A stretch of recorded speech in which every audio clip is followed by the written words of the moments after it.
All right, we're live. Good evening, everyone. I'm Professor McCoy. Welcome back to Kingdom Come Deliverance II. There we go. Thought a second my the sound wasn't working, but there we go.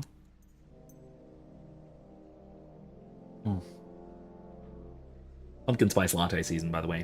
Which, it's not a latte per se. It's more of a macchiato. But more like the Starbucks kind of macchiato, which is basically an improperly made cappuccino, but it's convenient for me. It's steamed milk, a fair amount. Then with a shot of espresso blasted through the center of it, which has the unfortunate side effect of making the, when it's fresh at least, I don't think you can probably see it now, but the steamed milk right at the top basically looks like a little poopy butthole. So, which is, again, unfortunate side effect, but it still works. It still works. Anyway, good evening, everyone. Still good, still pumpkin spicy. Let's go. So, I have discovered that quest that the quest log was yelling at me about last time is timed. So we're going to have to rush that right now. Immediately. That is immediately what we're going to be doing. We're going to be having to come back to the other things, the other stuff that we've got to do later. In fact, doing the tournament may have led to some rather severe timing problems, but we'll see. We'll see how this turns out. Hopefully we don't lose much progress, but there is a potential non-standard game over coming up if I run out of time to... basically what I'm trying to do is I'm trying to get to the town council meeting. Get into the town council meeting. And if I don't make that, if the town council meeting happens without Henry being there, then game over. And I have to go back to a previous save or go faster. We'll see how much time I have. We'll see if I can pull it off. I probably can. I think I have until at least in-game tomorrow, possibly the following day. I really hope it's the following day. But let's see. Oops, wrong thing.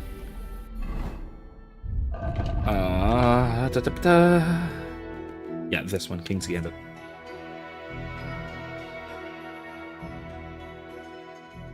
Yeah, the council's slowly approaching.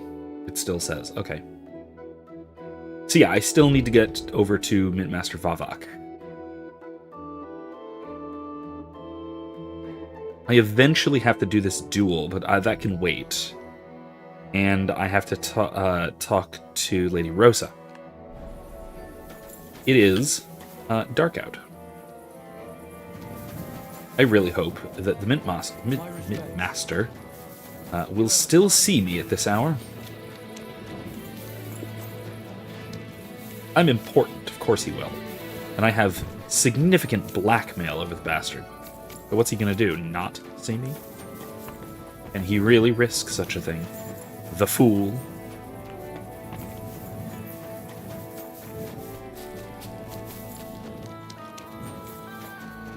I don't think he can risk such a thing. Can I just waltz in?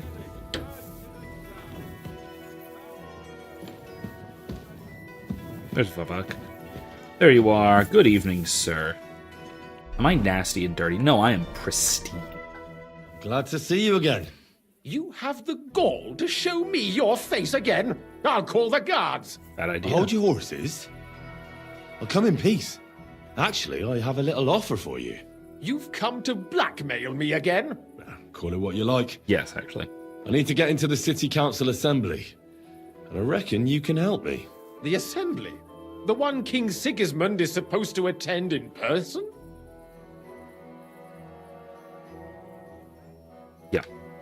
Surely you wouldn't deny me a chance to meet the king? Don't try that on me. This is connected with Ruthard, isn't it? And tell the truth.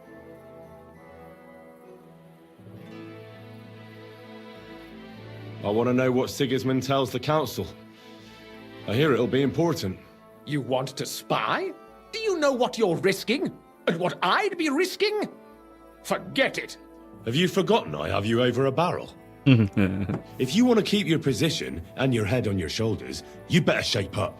All right, all right. Maybe we can make a deal.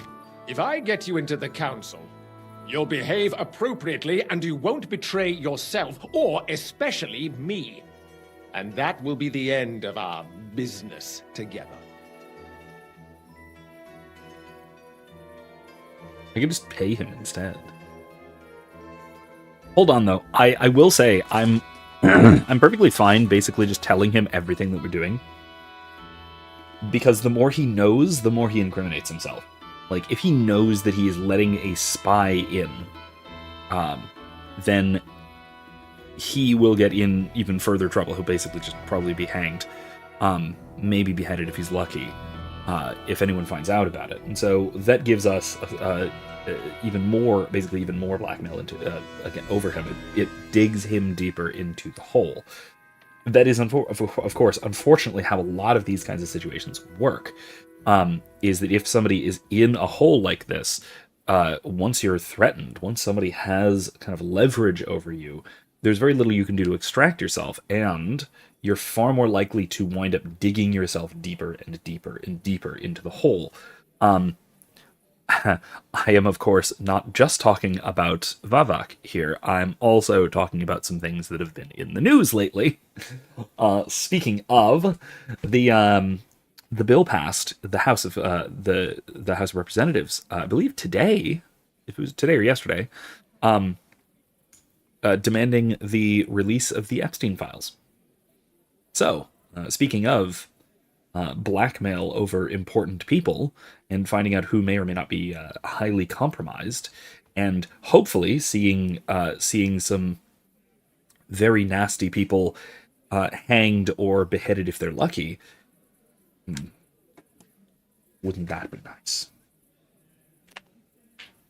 Criminals, of course. Traitors. People in significant positions of power who have abused that power to the detriment of the people to whom they have some obligation, as well as having done some particularly heinous things to very innocent children, for the most part. Not just children, but children and people. By the way, I might be adjusting my webcam a bit throughout the night. Turbo, my bigger, stupider cat, keeps tripping over the cord behind my desk. So it moves. Anyway. Yeah, that is, but I'm not exactly... I would not be surprised if the thing is so heavily redacted as to be completely useless. Just because that's how intelligence agencies work. Including the FBI, mind you. But, it's certainly a step in the right direction. And how about a few groschen to seal our fruitful relationship? You're worse than a horse dealer. Have it your way, then. You can get into the council assembly. That's it? 65? easily. Okay. My cook's son will be serving there. He's roughly around your age. Maybe he can be persuaded to let you stand in for him. Although, not everyone would want to give up an opportunity to serve the King of Hungary. Blah, blah, blah, blah, blah. What will I need to work as a waiter there? Fast feet and good manners. And the livery of a royal waiter. Excuse me? Or do you think you can serve the king in a torn shirt and muddy hose? Well, no. But I never heard about any livery before. Look at how Henry is dressed. That is not a torn shirt. Made specially for meeting the king. Don't even show up there without it.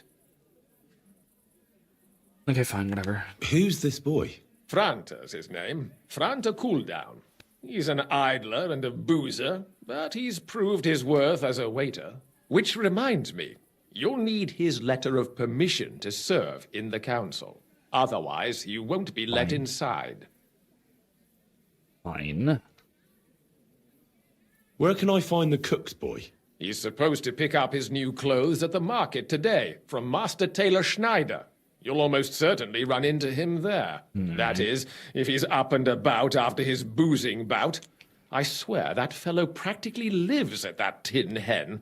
At the what? That Tin German Hen. ale house, the Iron Eagle. That Oh, is never zum mind. Eisernen Adler. That is a strange noise. Motorcycle, I suppose? Sounded fart-like. It wasn't me, I swear. What would work on him? How can I persuade him to give me his job? Would you like me to give you a letter for him? I told you how to get to the assembly. Now do your part. I'll be going then. See you at the council. Just make sure we both come out of it alive. Now. Okay. Speaking of,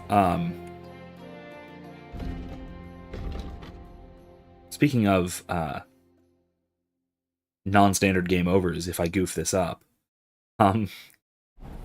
there's another very interesting non-standard game over,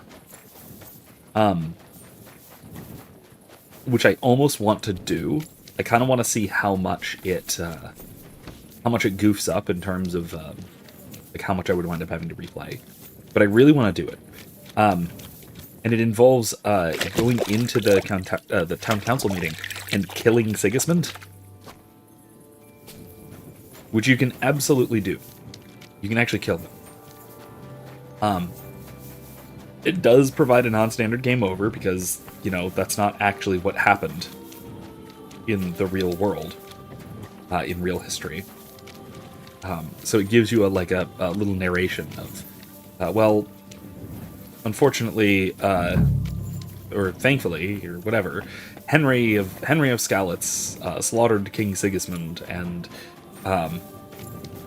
averted the Hussite Wars somehow, or something like that. I kind of want to see it. I kind of want to see what happened.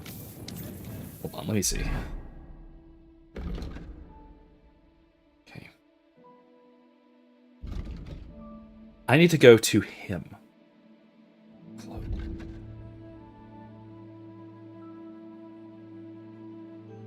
Taylor Schneider.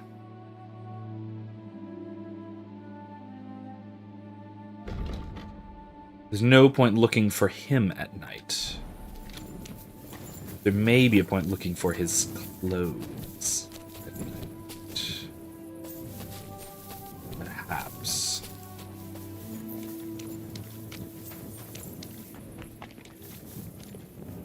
Now, I don't actually know if this is a good idea or not, but...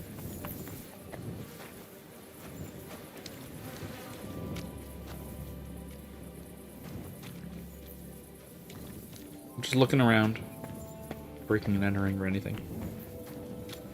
Well, he of course did not leave valuable and proprietary livery waiting around in his stall overnight. Unfortunate.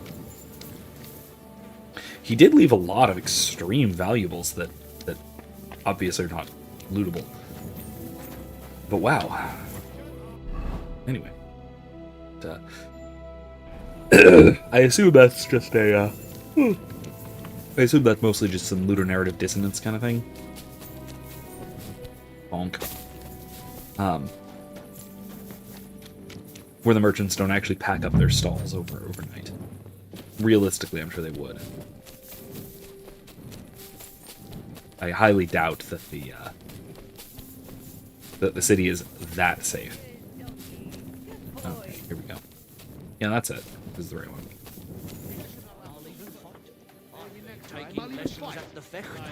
Darf's noch was sein? Was möchtest du, mein Freund? Hi, Imsimp. How are you doing? Says good evening. You are watching Professor McCoy's Philosophy of Kingdom Come Deliverance. Is it the Catholic game tradcasts are looking for? This and more tonight on the Philosophy of Kingdom Come Deliverance. What's new in the city? Nicht viel. If you are looking for some Geschäft, you should look elsewhere. We need to rely on ourselves. I don't know what Geschäft means, but okay. Thank you for the clarification. Talk is dangerous.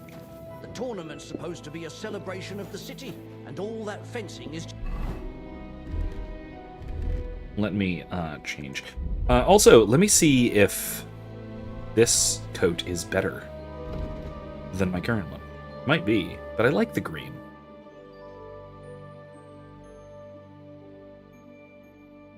Now, I like the green. The green looks nice. I'm going to stick with it. A bit of fun, that's all. God bless you, sir. Opinions? I'll just keep quiet. You must be Franta Cooldown. I am. And who might you be? I'm Henry. I heard you're supposed to serve at the City Council Assembly. I am. What's it to you? Supposing I took the job on for you. You can put your feet up, fill your belly, and I'll do all the work for you. Look here. It's not like I'm all that keen on it, but it's well paid. Apart from that, it's a bit of a pain in the arse. Them councillors And you stuffing can their keep the faces pay. and guzzling wine, while I run around like a bugger with pitchers so they don't run dry. Why would you want to stick your nose in there?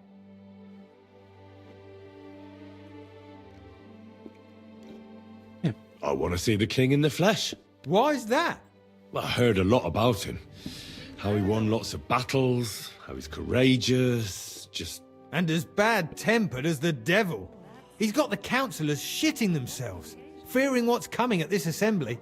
The more I think about it, the happier I am about not having to be there. Well, that was To really begin easy. with, you'll need confirmation that you've worked as a waiter at the council and you're capable of serving even His Majesty. Look here. Do you have any idea what's expected of you? Can you tell different wines apart and that? Yeah. Oh, well, I did that quest. Of course. Who do you take me for? All right. No need to get upset. Show the confirmation to the head butler. Tell him I sent you and think up some good excuse. Clear? That makes sense. And you'll need a waiter's livery. I had a brand new one made. I didn't get round to picking it up, so go and see Schneider in the market. Thanks. I won't disgrace you, I promise. You better not. God be with you, good sir. I'll have a look first. And with your spirit. Hey, next time I'll even fight. I've been taking lessons. Okay, we gotta go see Schneider, but that means daytime. So between now and then, can I just get a bed here? Can I just like stay? Wie geht's, mein Herr? No, I can't. Okay. I wanted a place to stay, but I can't have one. Darn.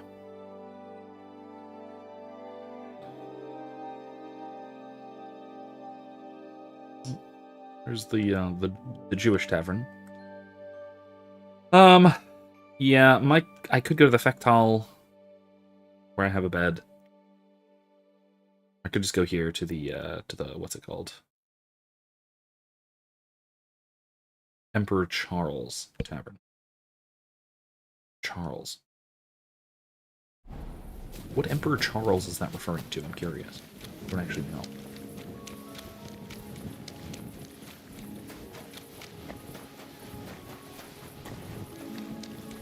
Anyway.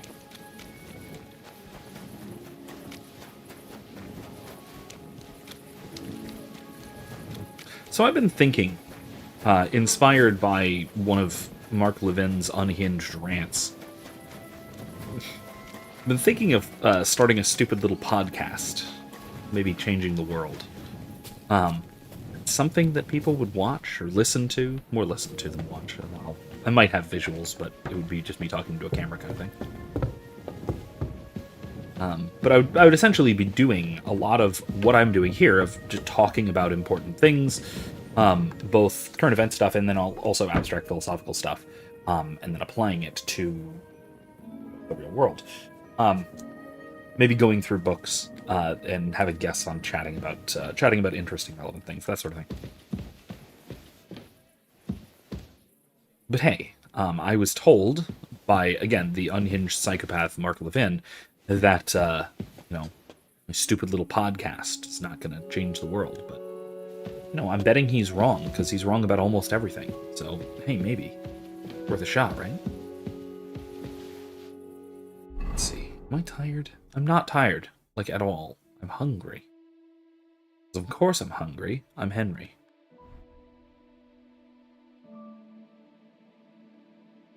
All right.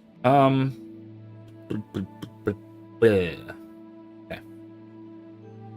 Put that away in the chest.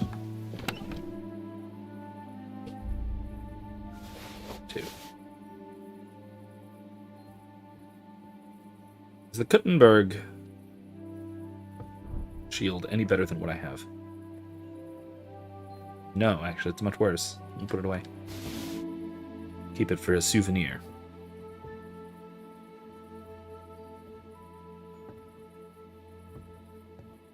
I'm gonna sell some of that junk.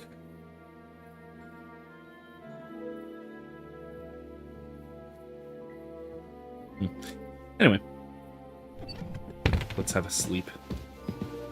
Till morning.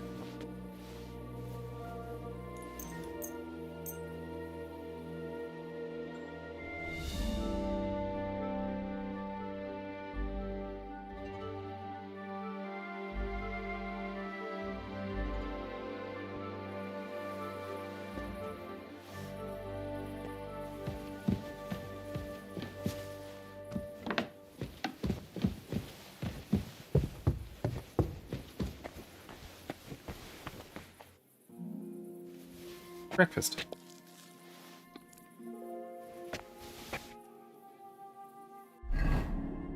Good enough.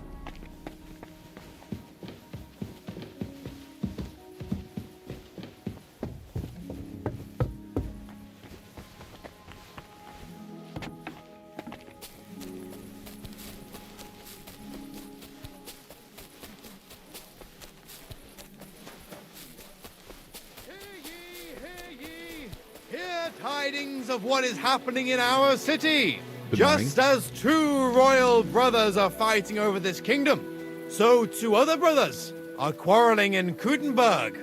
Brothers in Christ. Okay. Ever since the Sedlets Monastery was founded, the city has come under the Malin parish. Relations between the parishioners and the monastery has been tense at times, but beneficial for all. Our city's fame has attracted many scholars, with many aspiring to the office of parish priest. Okay. But since silver made the city rich, the townsfolk have become unwilling to share with Malin. The rest you know already. The foundations of a new cathedral were laid on land belonging to Benjevitz parish, a stone's throw from the city walls. Many years have passed.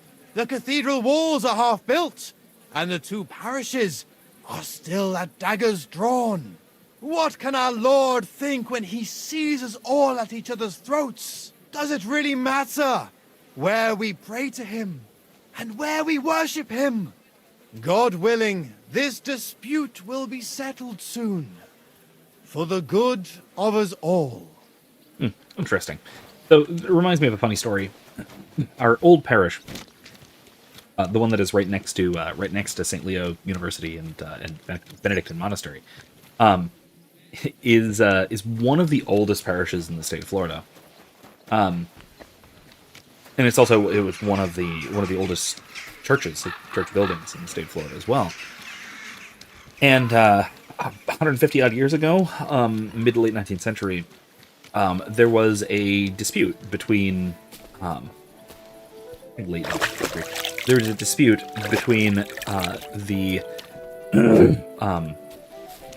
old and incoming parish priest,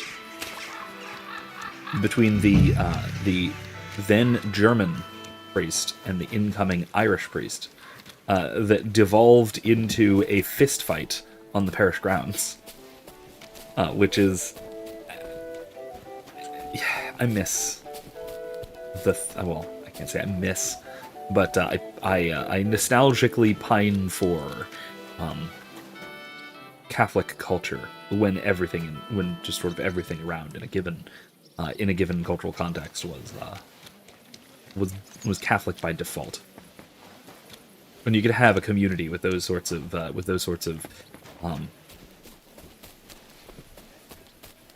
serious ties, even despite perhaps some ethnic disputes.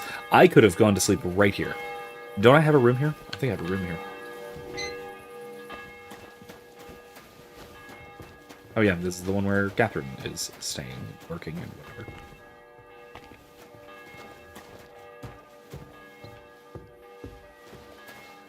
Howdy there, Hans. Yeah, Imsim, shoot, go for it. Why not? Don't get too big for your boots. make sir, twice sir. as much as you by evening. Oh, you Monks goofy, you trot. wandering on through. That whimpering of yours just puts people off. to the next street Want over. to bet? Why? Sure. The locals don't Whoever like makes seeing less us by here. evening, They gets complain to ale the for us guards. both. If You only better they start gave us looking a for little some right change now. for food instead. We'll see. But I'd watch out if I was you. You too. I hope we meet some people with a heart and get something to eat at least.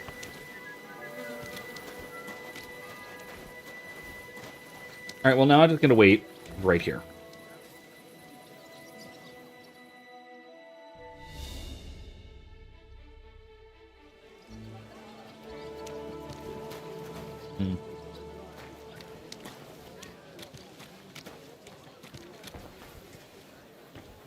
Wait some more.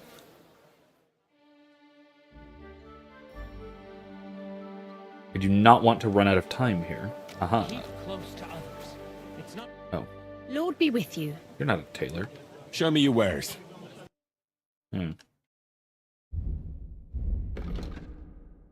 You do not have a lot of money. But okay.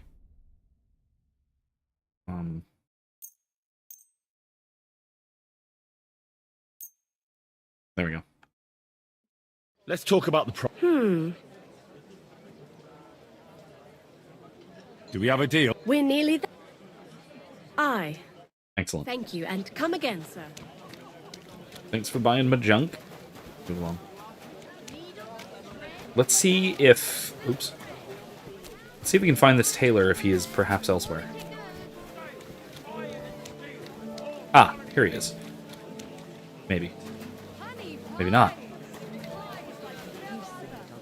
Melt on your tongue like butter. Huh. Quality goods, the finest. That's not right. There's a scribe here. Pancakes, spread rolls, delicious pears, juicy pears, thin, flat. Saddler. Hose! Colourful hose! Ah. Great for church! This the guy? What would you like this fine morning? Okay. Imsim says, I went to Mass at my local parish, which is Novus Ordo. Many things are the same. All parishes are Novus Ordo, if you want to be overly specific, but whatever. In other words, you mean the Mass was the ordinary rather than extraordinary form. It was, vernacular Mass. Many things are the same, but some things have changed. There seems to be 1 million raffles and fundraisers. They're charging $50 for parish priests to come to your house, decorate your Christmas tree. I also noticed that they have a full-fledged parish store now. They had an activity in the cultural hall with many vendors. Parish Bulletin also said they fell short of the $1,500 they wanted to raise this month and only raised $13,400. Or you mean 1,300? Your decimal places are a little off, but wherever it is. My mom complains people are leaving the parish and going over the bridge to the next parish over because we have 2 Asian priests many of the Hispanic parishioners can't relate to. Interesting. I mean, our parish has all sorts of fundraisers and things too. But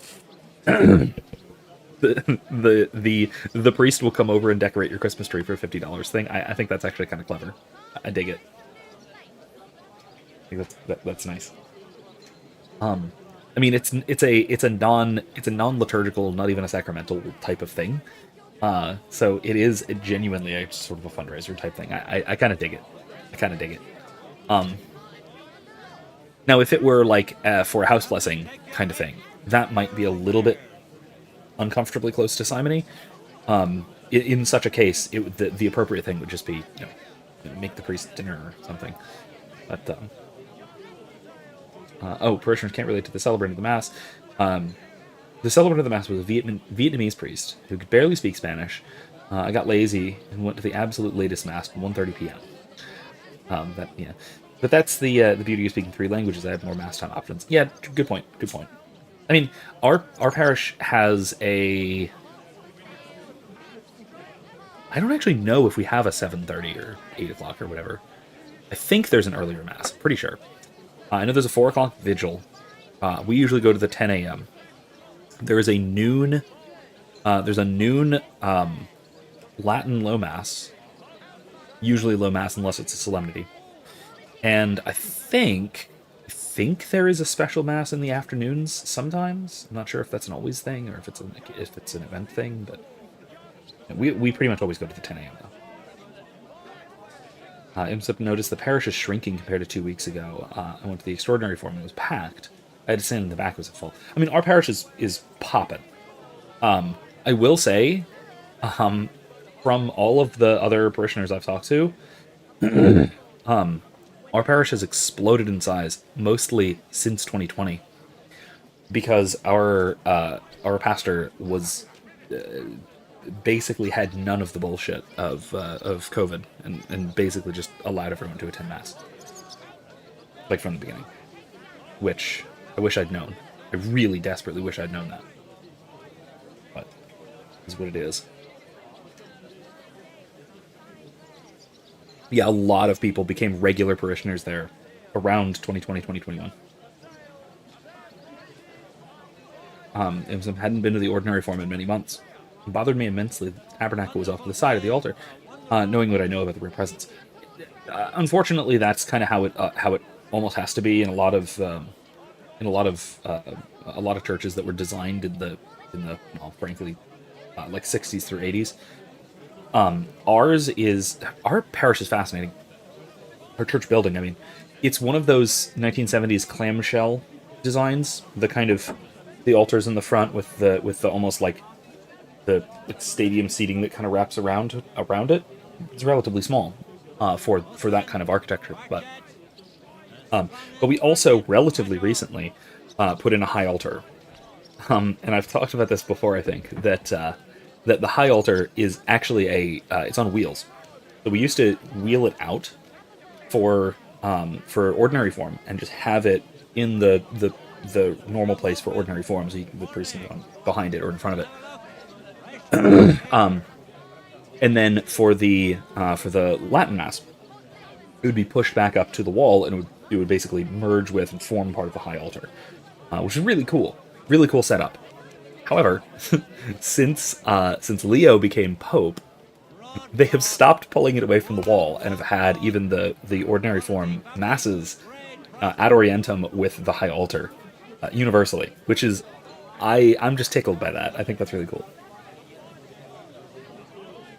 Imsum says, the day I finally went to confession, I hadn't planned it. What prompted me was staring up at the altar and at the tabernacle and feeling Christ call me to come to me, my son. Felt compelled. Good. That's a kind of you answering your own prayer in a sense. Compelled to get in the communion line, which miraculously short for once, but I attribute my redemption to your presence in the tabernacle. Praise to Jesus Christ. Amen. That's wonderful.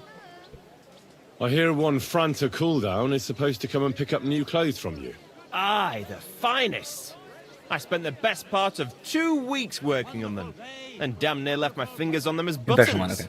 But it was worth I assumed you meant with clothes like that, you were drawn he towards the wouldn't be communion ashamed to line, stand but before realized the you needed to king go to confession or himself. something like that. But As it okay, happens, gotcha. You hit the nail on the head. Communion line after confession, right? Naturally. Franta asked me to pick up those clothes for him. Really? Gave me a certificate. See? It's got his name on it. I was hoping he'd try them on one last time before final adjustments. But, very well then. Excellent. Juicy pears! I'm gonna just to see if I need to repair them at all. I probably don't. Oh. How did my shoes get damaged?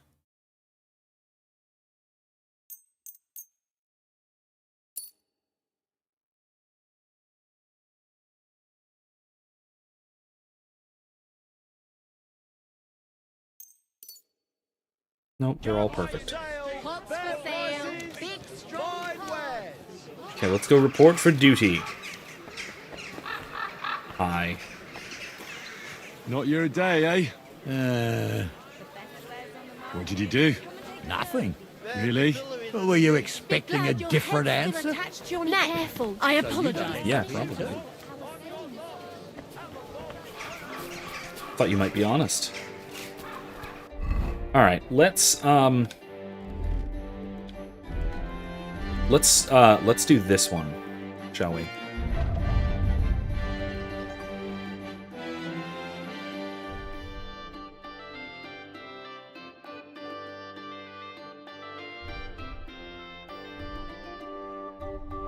Keep the belt. I could probably keep the belt, right? I'd probably keep the gloves, too.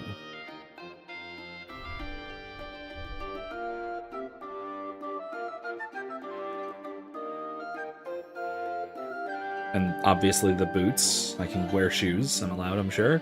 Right? Jewelry. Maybe I can even wear my hood. I don't know. Look good? It looks good. I'm gonna wear it.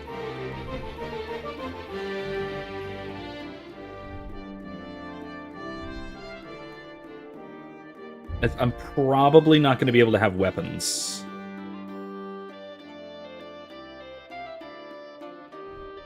But I'll try anyway.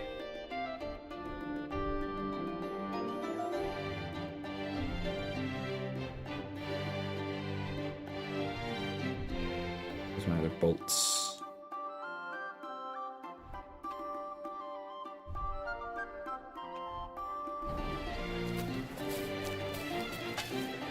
Come and take a look here. Hello, sir. Franta Cooldown sent me. I'm to stand in for him at the council assembly. Franta's not coming? What's wrong with him?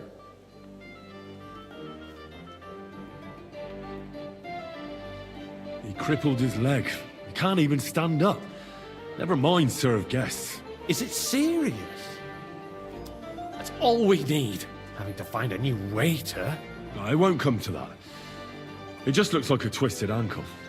A few days, and he'll be right as rain. All right. Well, I suppose we'll just have to manage with you for today. We can't be without a waiter here, when the king himself will need waiting on. So, let's have a look at you. Have you got Franta's certificate? Sure. Here it is. Everything's in order. Now, about your livery. You've got a waiter's cap, a tunic you have. Hose are good. You can put your steel aside in front of the council chamber, along with your other stuff. You won't be needing it anyway. You don't want to be dragging a load if you're running around tables. Everything as it should be. Glad to see it, lad. Do you know Excellent. what your duties are? For an inexperienced greenhorn like you, it'll be a great responsibility. So I watched the first couple of episodes of The Promised Land. I haven't gotten through the whole season yet, but it's really funny. I'm really enjoying it so far. I like the both the actor and the character for Moses. Moses is really good. I have to say I can't. It's one of those things that I cannot watch with my wife. Erica is not going to be able to watch this. Because she just cannot stand cringe humor. And you were right, it is very much reminiscent of The Office. There's no way that Erica could get through it without cringing to death. She couldn't do it, unfortunately. I'm enjoying the Egyptian infiltrating the Hebrew camp. That's probably the funniest running gag.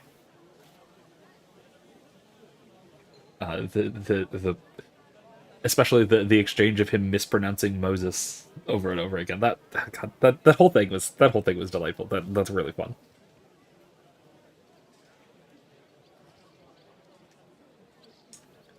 Well, I'll happily listen to any advice. I wouldn't want to foul things up. I should certainly hope not. Now listen. A good waiter should stand in a corner, look willing and ready, and not get in anyone's way. In short, behave as if you're not there. But when one of the gentlemen calls for wine, you run and pour it for him on the double. You'll find the pitchers on a table by the door to the chapel. You take one and go to their table and pour for them. White Takaid or red monastery wine. White or red, by the door to the chapel. Got it. But for Councillor Adam of Zarzhitz, you must not pour at all. When he drinks, he disrupts and makes trouble. So the assembly has to be interrupted, or otherwise it never reaches an end. We can't allow that to happen in the presence of the king. All right. Sir Adam of Zarjit stays dry. And if the king himself wants wine, you pour for him with lowered eyes. Don't look at him. And Okay. the most important thing? To stay in the background and keep quiet until someone asks me something. Correct. The councillors have a lot to discuss, and they certainly don't need any interruptions. And in general, a good waiter has to be invisible, blind, and deaf. Oh? I thought I had to keep my ears pricked. Well, yes, but only to what anyone wants from you. No excuses, and provide everything that anyone wants from you. Understood? Yeah. Absolutely. I'm a waiter, after all. Not some street gossip monger. Correct. And if you manage not to botch it up, you can even rise on the social ladder. Not just anyone can serve the King of Hungary, but you'll manage it. Right? Yeah, let's go for it. Let's do it. I know everything I need to. I can do it. Excellent. Put away your things here. It's easier to serve with a lighter load. You can wait in the cubbyhole for the servants. Okay then. Kuttenberg City, Kent. Morning.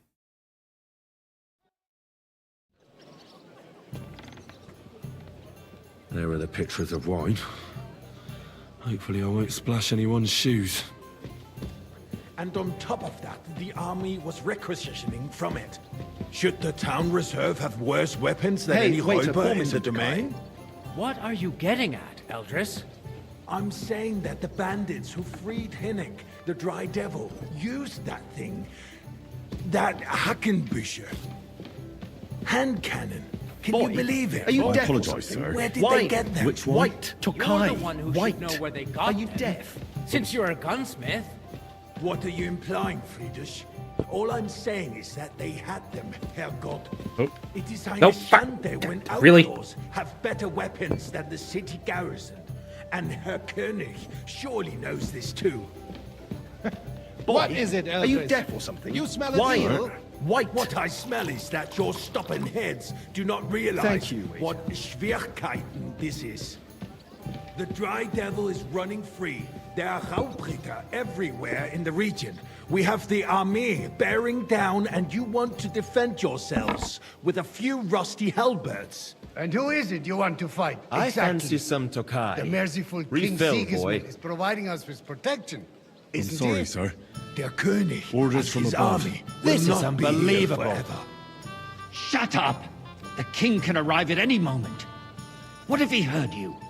What then?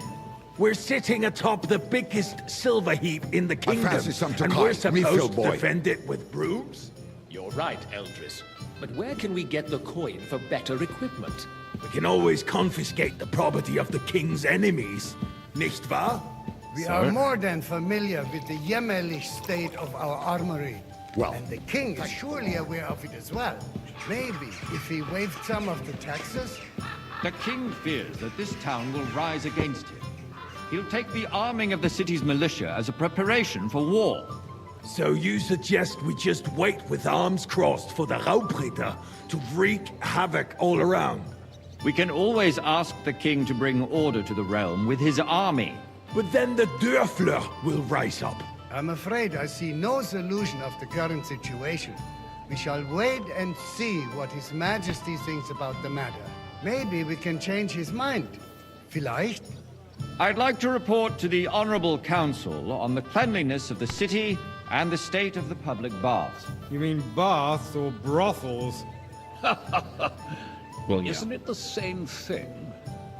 I fancy some So Tokai. the cleanliness of Refill, the city boy. is not That's not what a good it should idea, be. sir. This is Current unbelievable. baths The sheer son of David. No, I Far have not seen short of covering all the citizens' needs. You're right. We do everything all have right? the new baths in Hopbrink, But there's nothing and Adam's old ones. Come But I closer. hear the Hopbrink baths are more of a pigsty. They still are a bit, but I need something from you. There is an item in my study. that I confiscated from a female thief. She thought she could wriggle out of it by telling me who the item belongs to. House of David. I haven't seen that either, unfortunately. A silver goblet. She sneaked into Sir Ulrich's house and stole it. No one's noticed the theft yet. But if Ulrich finds out, he'll turn the city upside down to find the Game of Thrones style TV show set during the Rise of King David. And don't you make a mess there, understand? Where can I find this goblet? Use your eyes. First season ends with the slaying of Goliath. back with it, Interesting. Understood? Okay, fine. The need for cleanliness and citizens' health should not be underestimated. Nor overestimated. If someone needs to wash, there's a river just a few steps from the city walls. Certainly. That's it. And they can get leeches right? there for free as well. And while he's there, a man can Nice. shave and take a... Whose silver you might know this what. be? So what? Going to the baths is neither a civic duty nor a right. So, did you find it? I did, Master Bailiff. Here it is. Not so loud. Show it here. That's it. And now go back to your job. The wickedness that's going on. Kind of there. unfortunate Keep because the city clean. it's a little odd that he and I ought to We recognize don't each other. have money to spare. Arguing about who is going to wash where and how is a waste of time.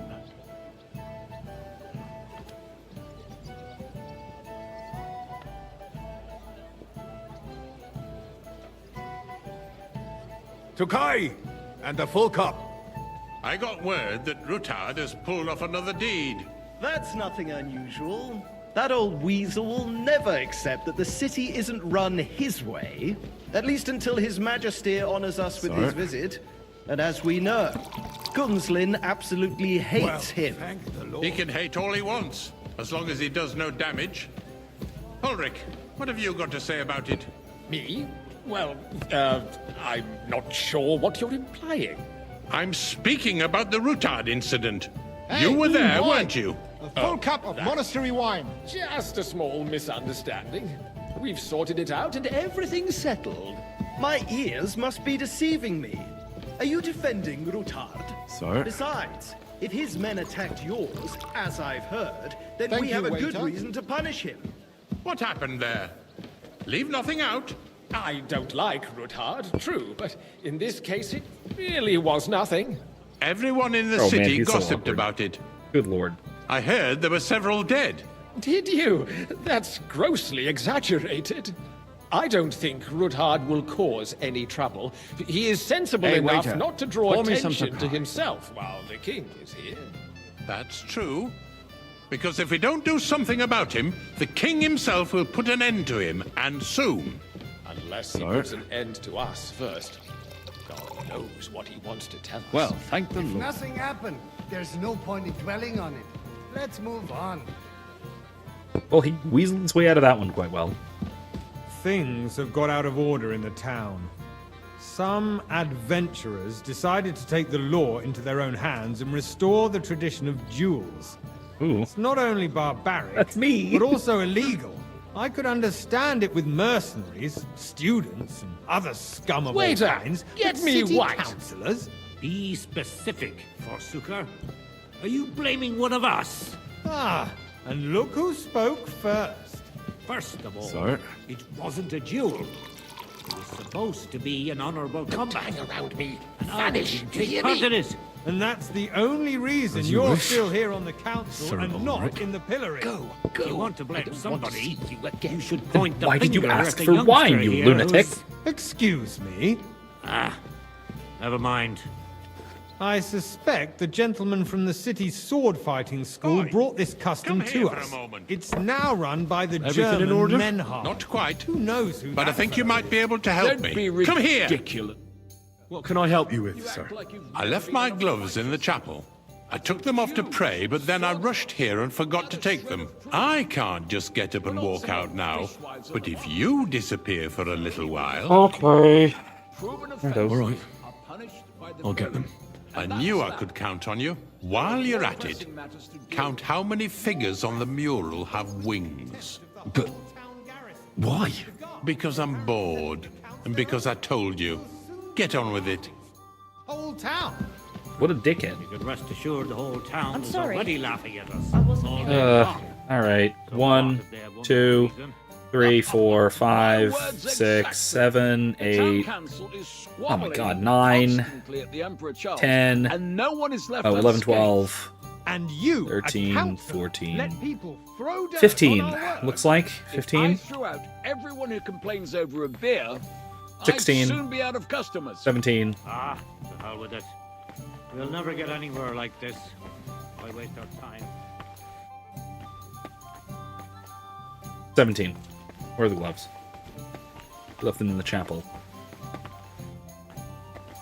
Oh, there they are. That was easy enough. I think it was He wanted me 17. to count the winged figures. I apologize. So, let's see what you've got for me. I found your gloves, sir. Really? Let's see them. And did you count those winged figures? Oh. I counted 16, sir. And did you count all the monsters and animals? Oh. I thought you meant only the angels. Go back to serving wine, blockhead. Did I miss some? The eternal dispute Jeez. of the cathedrals. The building of the church is dragging on, and in the meantime, they are calling the missed some. season pilgrimages to settlers. Right You under there, our lad. noses. A cup Just of the bread. village with the monastery. don't you And they are skip going to on me. Mockerol mining city. Why can't we build faster? Hire more craftsmen, start with night shifts. Haven't you noticed there's a war going on? Sir? Are the experts from far off supposed to work in a city under You, siege? lad. Besides, You look familiar to I me. get the feeling there's Have we something other met? than the welfare of the naturally. city behind your I complaints. go to your tavern almost Are you every too? day. Do you? Really? And what Then would you must that have be? decent wages Like, to be for able to instance, visit the best that tavern in you'd like town to have regularly. an altar there? So what if I go... Just so, yes. Hold naturally, your horses, gentlemen. From what I That hear. space in the side nave is mine. Then hell freezes over, mein Freund. Your place is at least 2 steps behind mine. A swordsmith dares to insult me? Ha! I think Duel. not. Excuse me? You wanted to buy yourself an altar in the cathedral, just like you bought yourself a seat in this council. How dare you? I acquired my seat for Spicy. the services our guild provided and Okay. still provides And a to the full crown. Well, I hope you're not supplying equipment to the army. If that's all they have, they would be defeated by that bunch of ne'er-do-wells from the alehouse on Hofring. What ne'er-do-wells? Those Completely wrestlers missed. of theirs, of It's course. you? People I from see the you've whole come town up in go the to world. watch them brawl. From a bathhouse boy to a waiter. This is news to me. You'll go a long way. Because it has I might all make been councillor sorted one out. day. Not long ago, You're the a guards merry raided soul, and lad. blew them all I out. like that. Ah, Hooray, yes, yeah. I had forgotten. Blow it off. What do we have to discuss next?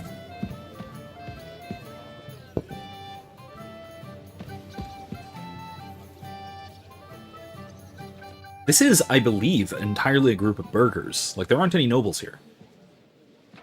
Which is kind of fascinating.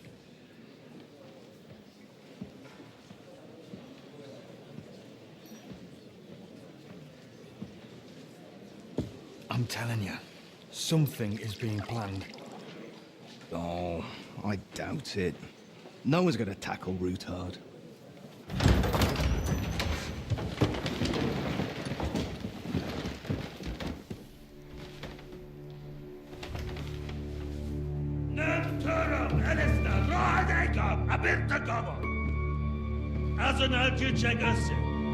I assume Hungarian? Gotta be Hungarian, right?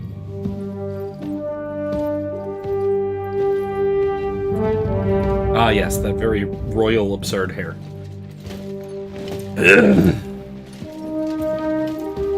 Mark Fart's here. Easy, Henry. Kill him later.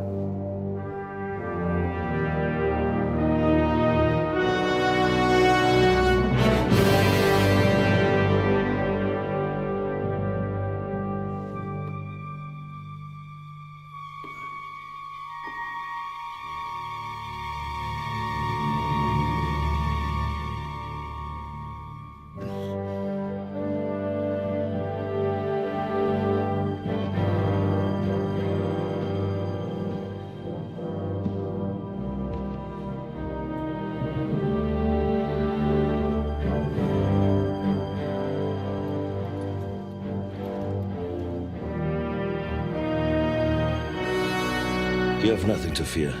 Not you.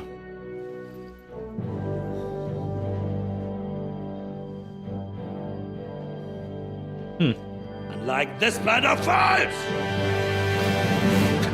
Oof, okay, yeah. Again, this is, oh man, there's some fascinating... Reborsch Fortress? Interesting. There's some fascinating tensions going on here, I guess you'd say, between social classes.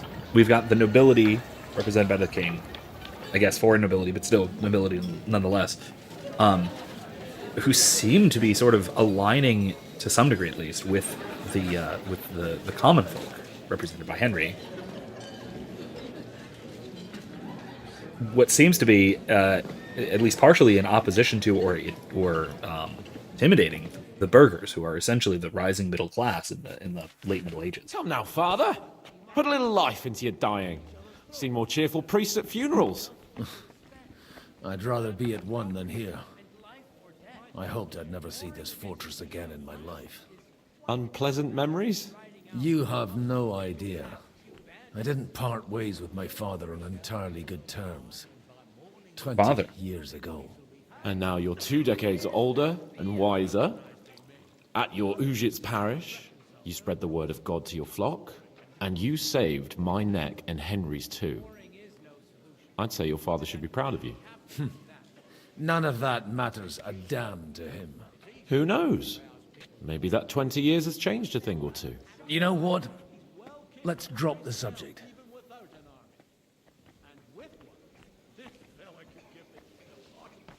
Who's that French fellow you brought here from Malachov?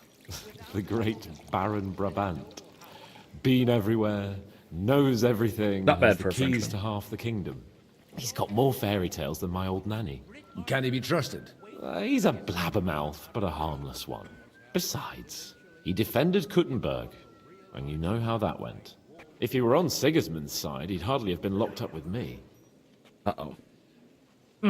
That sounded like foreshadowing to me. Do you know any of the Like maybe guests here? Most of them I'm seeing for the first time in my life. It's a pretty varied company. We've had bandits, nobles, burghers, a priest, and even a rabbi coming together here. It's like the start of some joke. Wait a moment. Rabbi, you say? The Kuttenberg rabbi? Yeah. He came with a retinue. But for now, they keep him mostly to themselves. Maybe you should go and welcome some of them. After all, this used to be your home. And you're a spiritual man too, so you should have something in common. I wouldn't be too sure. But I suppose I can try. How does it feel to breathe free air again? What can I say? You can never truly appreciate freedom until someone locks you up for a while. Or until you become a priest. No fear of that in my case. I intend to enjoy life to the full. Wine, women, and song. Okay, so I was just reminded of something sword-related once again. So, I've noticed that the longswords, I think all of the longswords, but at least I noticed Sir Hans at least have are attached on 2-point harness, but it's a strange one. It's not attached to 2 points on the belt, but only 2 points on the scabbard that unite to a single point on the belt. Now that's interesting, because, for example, this one, my sword that I've shown on stream a few times, which is disappearing a little bit, but you get the idea, has, because I still have it on the belt, has a 2-point attachment on 2 points on the scabbard, down here, and 2 points on the belt, right? So, it hangs quite nicely. I know that longer swords can be a pain in the ass to wear, just because the longer the weapon, the bigger the weapon, the more it flops around if it's being freely carried. And I've had that problem with a relatively small one-handed arming sword, because I have a 1-point attachment that's right up next to the guard. I've also worn a couple of other swords with a full, like a sword frog, which is again a 1-point attachment with basically it wraps around, it straps onto the scabbard. I've worn a small sword even like that, which is quite small, but it still like flaps all over the place, which is kind of a pain. Now, I will say that having walked around for a full day at the Renaissance Festival last weekend, with that longsword, which is quite a hefty sized longsword.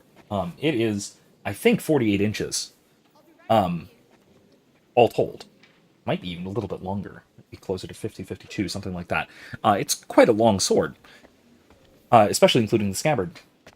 It was the most comfortable weapon I've ever worn. That was like, other than like maybe a skindu, not a boot dagger. This sort of thing tucked into your hose doesn't count, but like full size like sidearm kind of thing. Very comfy, like surprisingly, almost shockingly comfortable having that 2-point harness, because it keeps it relatively still. It distributes the weight a whole lot, so it's not basically the belt just sort of tugging at one point and almost pinching.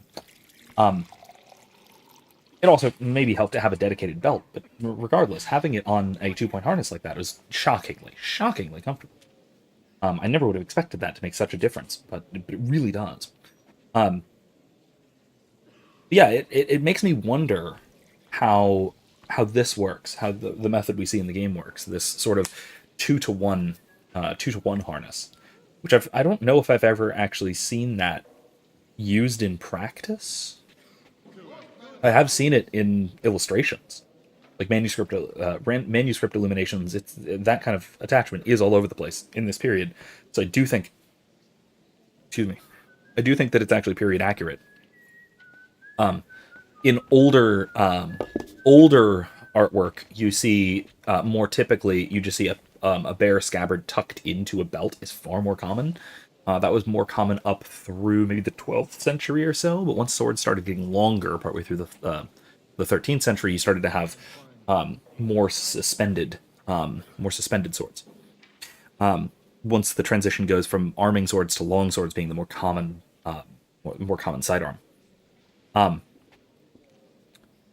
But I don't know if I've ever seen that attachment method actually embodied in like a real sword. I'm curious as to see how it works.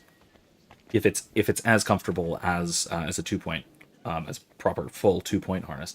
Because also, I will say, a 2-point suspension, like the one I showed you, is probably easier to make as well, because you don't have to worry about pivot points. You don't have to worry about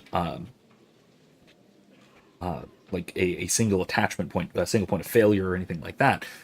It really is quite simple, because this is basically it's just 2 loops. Like this that attaches to the belt is really just a loop of leather that is around here.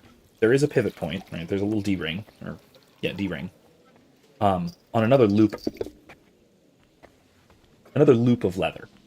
It's relatively straightforward. Like, I'm no leather maker, but assuming I had the equipment for it, I could sew halfway decently. I could probably make that. Right? That's quite simple. As opposed to what they have, what Sir Hans, for example, has, which looks to be rather more complicated. Odd. I have to think that there is some advantage to it. But I don't know. Maybe it's more easily detachable or something like that. That could be. Because I will say, for that one, I have to take the sword. I have to take the belt off if I'm going to take the sword off. So if I'm going to have other things on that belt, then that's going to be inconvenient. Which is why typically you'd wear an extra belt. Like you'd have, like for example, I wore my Highland, my whole Highland garb. So I had a kilt, and with that comes a sporran. So the sporran is where I carried my stuff. That was basically the equivalent of a pouch. Whereas the sword was on a separate belt with the aforementioned 2-point harness. So if I went to sit down somewhere that I didn't want the sword sticking out behind me, I would just take the belt off and put the sword up next to me. Which I only really had to do like once, because it was, once again, far more convenient than I was fearing it would be. Like, I could sit down on benches just fine with the sword. It's just the only inconvenience was it stuck out behind me. It's not like it rattled around or anything like it otherwise would.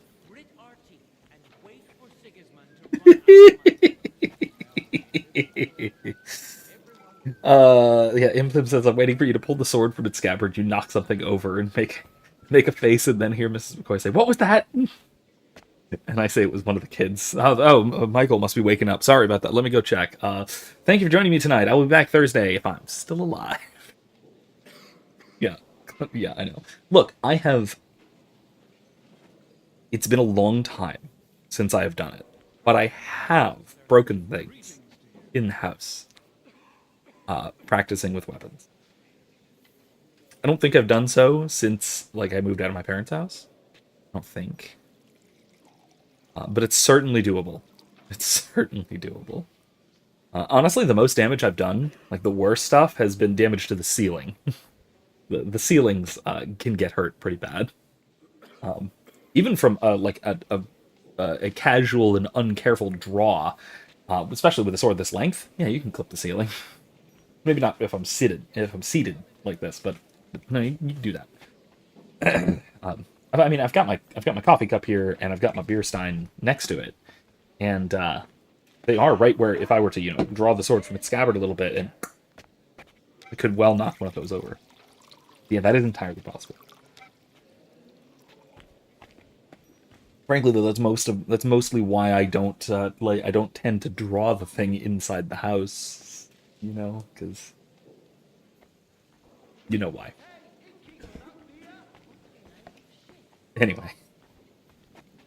Anyway, frankly, I'm more likely to knock something over with the belt dangling, because the belt is kind of dangling off of the scabbard. So. Imson says it broke up TV messing around with a beat-up rifle magazine. The spring shot across the room, hit the screen of the TV in my room. Bought another one and quietly replaced it. Dude. I mean, that's less predictable, frankly. That is a little bit less your fault, because that's kind of that seems like a reasonable accident to have, unlike swinging a sword or a staff inside the house. That has very predictable consequences. Messing around with a magazine and the spring popping, that can happen. That's a lot less predictable than the clear and obvious result of swinging large two-handed weapons around inside the house. That we know how that's going to end. Gosh, anyway. What do you plan to do now you're a free man again? What do you think? Get drunk, woo one of the local wenches, and wake up in the morning with no hose and a head like a church bell. Have you perchance forgotten we're supposed to be deciding the future of the kingdom here? I'll leave that to the older and wiser. And duller. Dear me. I'd rather creep off into some corner with a full wineskin. But I suppose I'll have to introduce myself to the rest of the guests, eh? Indeed you should. After all, you are one of the lords of Rabosh. Oh, don't start with that. I'd like to steer clear of the old man as long as I can. In that case, you should sound out Radzig and Hanush and find out what they're actually planning. Alright then. Yeah, so I will say that, so, I mean, what is this condition I have? What is this? And why is my sword bloody? Good lord. Anyway,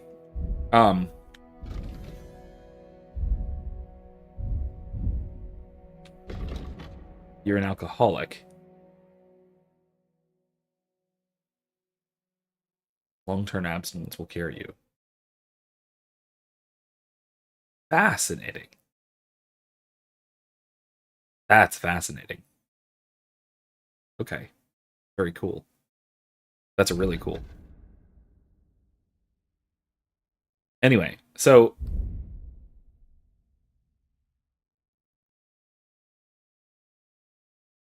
I can't switch outfits. That's fine, I guess.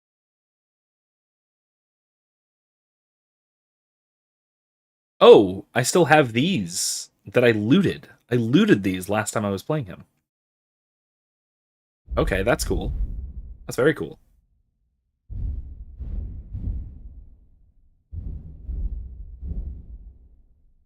Bunch of keys, Fort Gratian, commemorative ring. Can't wear it. That's fine. All right, anyway. Yeah, I actually don't know exactly how that would work. Whether he would still be formally considered one of the Lords of Rabosh if he is a priest. I think, although I don't know in terms of this time period whether being whether taking holy orders would qualify you as would require you, I should say, to renounce noble titles. I'm actually not sure. I know it does. I know a lot of monastic vows you would need to renounce noble titles. But I don't think that I don't actually know whether that would apply to a case like this if he's just a parish priest, secular priest, that is. What is the church's position or lack thereof on the Book of Enoch? That it is not inspired. Simple, really. Such rare guests. One wouldn't expect to find among Christians representatives of your community. I'm Godwin. My greetings to you. Peace be with you. Neither would one expect a priest here. And yet... Really? How do you know I'm a priest? It's not difficult to tell. After all, we have much in common. And we are both a little on unfamiliar ground here. I'm Yehuda, leader of the rabbinical court in the sacred community of Gutenberg. And this is Samuel, my aide. Who would rather not be here at all. Weirdly. Why did we have to come here, Sadie? Can you not see everyone is staring at us? Because we all need to help each other in this time of need. And why would they not stare when you are frowning so? Are you here to arrange some trade? We have more serious matters to attend to here than gaining a few groschen. The situation in the town and the kingdom is unsustainable. The whole land is on the brink of destruction. You have men and weapons. We have the means to sustain them. Why are you telling this to a Koimer? You wanted to deliver what we brought to the Margrave and quickly leave. Everything in good time, Samuel. We have just arrived, after all. Did you come to lend money to the lords? Not to lend, but to give. Help given to the needy is repaid only by God. You don't even know if you can trust them. With that money, we could have paid mercenaries ourselves. You remind me of my young friend Henry. He's a bit of a hothead too. Henry? That messenger of Radzik Copula? You know each other. You're both around the same age. Yeah. That would be him. But we did not get off to a very good start. Yeah, you tried to kill him. Imsim says, on another note, I have a leftover YouTube channel and Instagram account I made forever ago to make Mormon apologetics and Bible study videos, and now want to repurpose it to promote Catholicism. Do it! Absolutely. I mean, there's... Okay, fine. It's not like there isn't already a...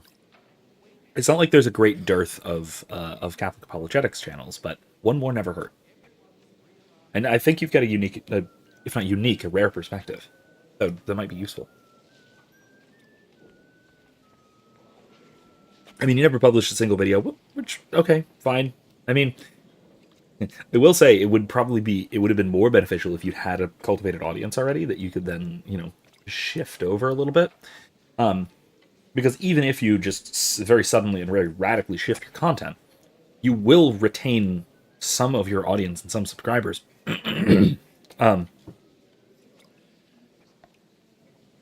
Even if they no longer appreciate your new work, and they might actually come to gradually appreciate it. But that's neither here nor there in your case, in the case you're talking about. But just something we're thinking about. Sorry about that. Henry's done a few things I'd like to give him a slap or two for. But like they say, to err is human. For a young stripling, he's been through plenty. It's not so long since his parents were killed in Skalitz. He was supposed to become a blacksmith, and instead, he's roaming the world, risking his neck at every turn. Still a blacksmith, though. A blacksmith, you say? From Skalitz? Aye, that's right. Did you know anyone there? I knew of someone. A blacksmith by the name of Martin. My daughter knew him most, and that is why Samuel is in this world. For our numerous sins. Maybe he was my father, but he certainly didn't act like one. Ma raised me on her own. And that was all for the best. Why? He should have taken care of me, but instead he fathered another bastard. Don't make hasty judgments. As far as I know, Martin didn't have any other children. At least, none of his own. He took in Henry and raised him as his own on the orders of the Lord of Skalitz. That is a fascinating... Henry's real father. I don't care if he took care of 20 other mamsers. That boy's blood father denied him, just like yours did to you. A person can't choose their parents. And Henry only found out about it recently. Enough. I'd rather have a drink. Will you have one too, Zayde? For that, there will be more suitable times. Yeah, let's try not to. Excuse me. I'd better not drink. Better communion wine than kosher, is it? No, but... No, it's deeply personal. For health reasons, let's say. We call the channel Outpost of Zion, since Mormonism is really big on building a physical New Jerusalem in the US, but I now envision it as the church being Zion, the channel being an outpost. I dig it. I think it works. John of Liechtenstein. Hi there. Good to see you again. Well, wait, not that I have seen him. Henry did. Yopst. Anything going on there? But understand that my absence from the city council would have serious consequences. I understand. I appreciate your coming here all the more. I'll have to justify myself before the council and come up with some reasonable explanation. We'll think of something. Maybe you can say you were investigating a conspiracy against the crown. I was thinking something like that as well. And in truth, I wanted to discuss this with you. I'm listening. I've come into possession of evidence against Anna of Volstein. Of course. Half the city can't stand the sight of Bartosz's widow. And rightly so. She spends Bartosz's money on food and wine. She acts all pious and sighs in church like she's moved by the sermon. But she should do some reading on intemperance. You're confusing crime with sin, my friend.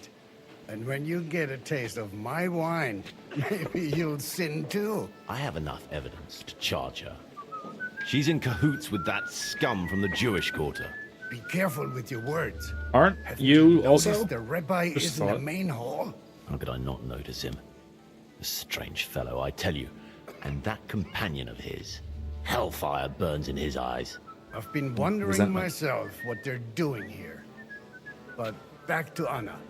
What are you planning? I want to present this evidence to the council. As a way of deflecting any suspicions. And it'll also serve your cause well.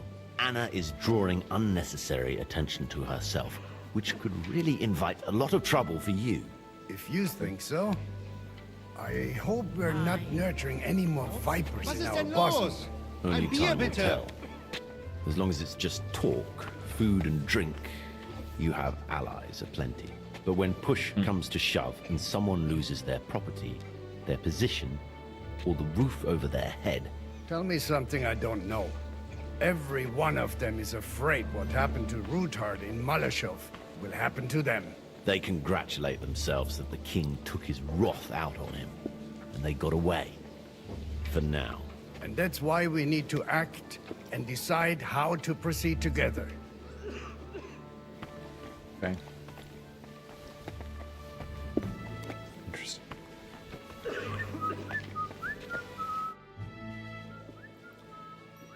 Good health to you, sir. I'm Godwin, a friend of that lad you arrived with, Henry. We don't know each other. Baron Vauquelin-Brabant, Chevalier d'Arezzo. The last of my line. I am What? a warrior, a traveler, Mouthful. a strategist, and also, à ma manière, a poet. My word. Isn't that exhausting? Mais non! And I'm glad to meet a new friend. It's a pleasure to make your acquaintance, Baron. I knew right away we'd hit it off. How did you end up imprisoned in Malashov? C'est une histoire compliquée. It was after I heroically led the defense of Gothenburg, and only lost it narrowly by an unfortunate turn of events. That needs some explanation. What unfortunate turn of events? Oh, misère. It is clear you have never been to war. You're quite mistaken, Monsieur Baron. I have. Je suis désolé. This Bohemia is a strange land. I have seen farmhands, children, and even women fighting. But the clergy? Sainte Mère, do tell me about it. No doubt you fought on the side of truth and honor. Field of Kosovo. Let's go back to the ancient history, yeah? My last big battle was in Kosovo. I've heard of this battle. Many great men fell there. Aye. And it was there I decided it was nothing for me. So I settled down in the presbytery in Ujits. Then, what are you doing here at a meeting of opponents of the crown? The Lord moves in mysterious ways.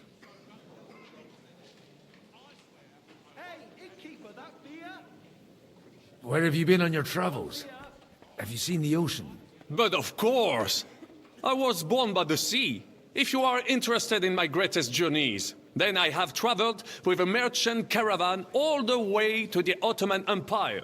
And if you are interested in my greatest deed, then that was perhaps saving the life of the King of France. And you wouldn't by any chance know the Pope, personally? Which one do you mean?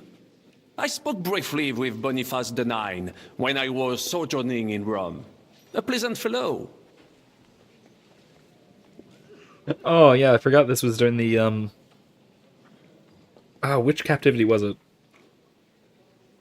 When there was the conflict of between was it Avignon? I think it was Avignon. I almost expected him to say that he meant the Pope in Avignon. But, interesting.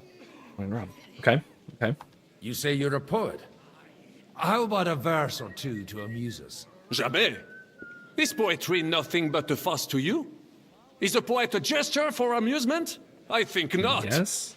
To recite, I require the proper mood. And besides, few here would understand me. True. Yeah, your poetry would be in French, so, leave it. How come almost nobody here knows you? I am operating, as they say.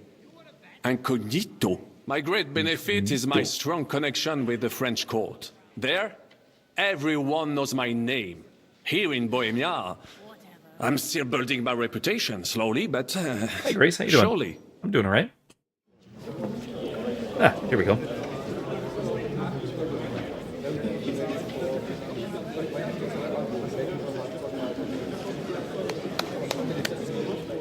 Dear friends and allies, in these troublesome times, you all know why we're here.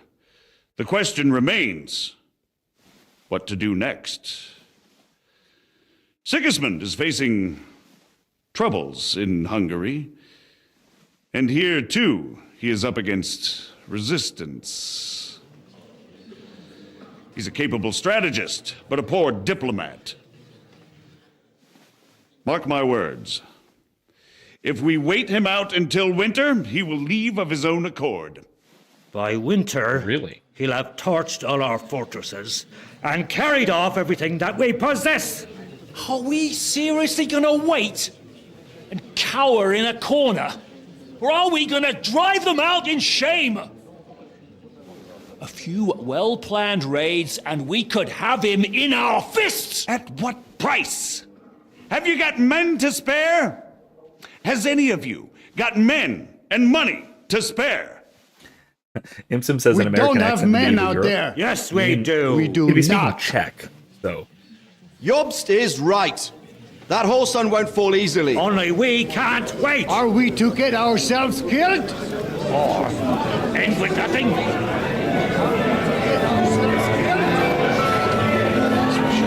we go.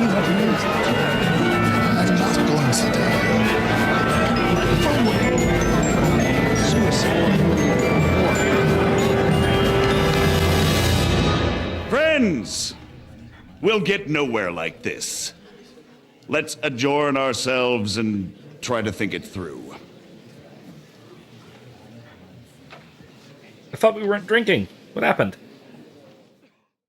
Well, that went just as expected. Good health.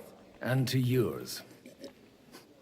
Could it have gone any other way when there's so many of us here? I would have expected a bit more sense from Jobst, of all people. He made an amateur's mistake. But it's hard to be angry with him when he's trying to ingratiate himself with everyone. By the way, I'm John of Liechtenstein. And you must be Godwin, the son of... That's not a thing I've ever boasted of. How do you know that? I have my sources. From what I've heard about you, I'd judge you could be quite useful to me at today's gathering. Is that so? Indeed. And that's why I'd like to ask something of you. I will address the American accent thing now, because first of all,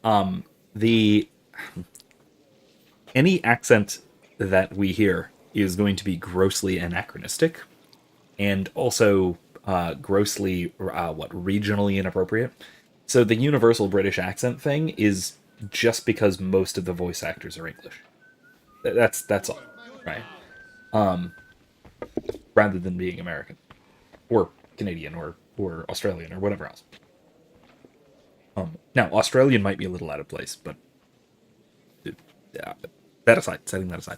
In any case, it is important to keep in mind that everybody here would be speaking Czech with a 15th century Czech accent. So it's not exactly like they would be speaking English with a received pronunciation English accent, right, at all. Samin is Australian. Wait, is he? Wait a minute. Is he? Yeah, think about this. Oh, Hanush. Hanush! Is he an Australian? You mean their voice actors are? Because I never actually pegged their accents, either of them. But maybe. Maybe you're right. Now I gotta hear them again. Anyway, I'm sure we'll at least hear from Hanush at some point soon, so I'll keep an ear out for that. In any case, though, it's important to remember that any English accent, that is to say, any English language accent, is going to be regionally inappropriate and deeply anachronistic. Accent and actor is Australian. Neato. Huh. But yeah, the other thing, though, about the English versus American accents specifically, is that we think of the English accent as being old-timey, and therefore we associate it with the Middle Ages, right? However, that is an artifact primarily of the 20th century film, for the most part, film culture. The American accent, from what research I've done here, the modern American accent, specifically more like the New England accents, that sort of family of accents, are probably far closer to what English sounded like in the 17th century or so. When modern English, proper modern English, really started to develop, the pronunciation was far closer to American pronunciation than received pronunciation. Modern British received pronunciation. He's a theater actor, so his acting voice isn't typical Australian. That does make sense. Because yeah, it's clearly not like an obviously Australian accent, but now that I think about it, I think I could probably hear it. I'd want to hear it again. I'd want to hear it again and think about it. But yeah, so like I said, the American accent has changed a lot less than the British received pronunciation or the various English accents. The various English accents were affected significantly over the last few hundred years, and by over the last few hundred years, I mostly mean between the 18th and 19th centuries, for the most part. Have been affected, as far as I know, and as far as I can track, mostly by northern accents. So more Scottish and Welsh accents have sort of migrated into England and have shifted British pronunciation away from what it was in the 16th, 17th centuries, even into the 18th century. which was a lot more, not quite American per se, but more like a somewhere in between. But basically, think East Coast accents, right? Again, if you look at, so most of the evidence for this you find in poetry. If you look at how meter worked and how rhyming schemes worked, you can work out how things were likely pronounced, even if you don't have audio recordings or you don't have accountings of it. This is how we know the differences, say, between medieval ecclesiastical Latin versus classical Roman Latin, for instance. But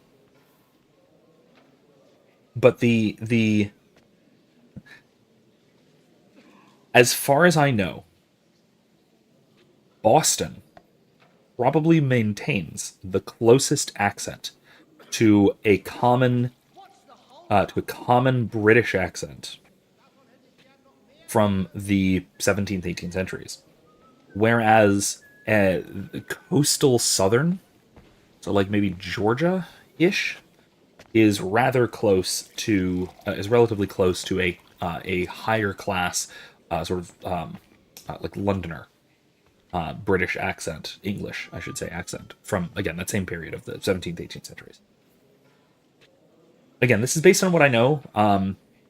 I could be off on some of this, but I'm quite confident that, again, American accents, broadly speaking, especially East Coast American accents, are far closer to British English, or I guess really universal English accents, from that time period, before the sort of serious divergence between British and American accents, or I guess accent families, if you want. Grace says, I don't mind the British accent, since most high-profile medieval fantasy or such genre media tends to have British leaning accent tinge. In my knowledge, I could be wrong. The American one just doesn't really match the genre accent standard. Yes, and again, I think that that standard arose in the 20th century, rather than like the 15th century, like thinking here. Right? It's easy to sort of project those modern sensibilities, which I will say, there's nothing wrong with those sensibilities. Associating broadly speaking British accents with especially medieval fantasy, I see no problem with that. Blame Tolkien if you have to. Like, if you really want, you can blame Tolkien and Lewis for establishing or even you can go back a little bit further than that, like Lewis Carroll, or G.K. Chesterton, or any of the serious fantasy authors from the turn of the 20th century, roughly that in the early 20th century, for associating fantasy literature with British, right? With British accents, British language, and quite frankly, British narrative tropes and things. Also, associating tobacco with medieval fantasy. Like, we think of, okay, it's hard to imagine for us today a medieval fantasy world that has no tobacco. Like, it's very typical to see your ye olde medieval wizard with a long churchwarden pipe puffing away at tobacco.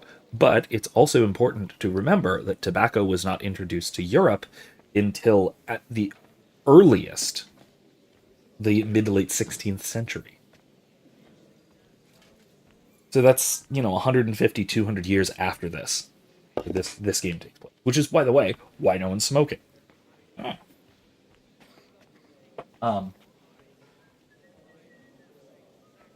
If anything, there might have been very rare instances of hashish or opium, but even those would be vanishingly rare in Europe.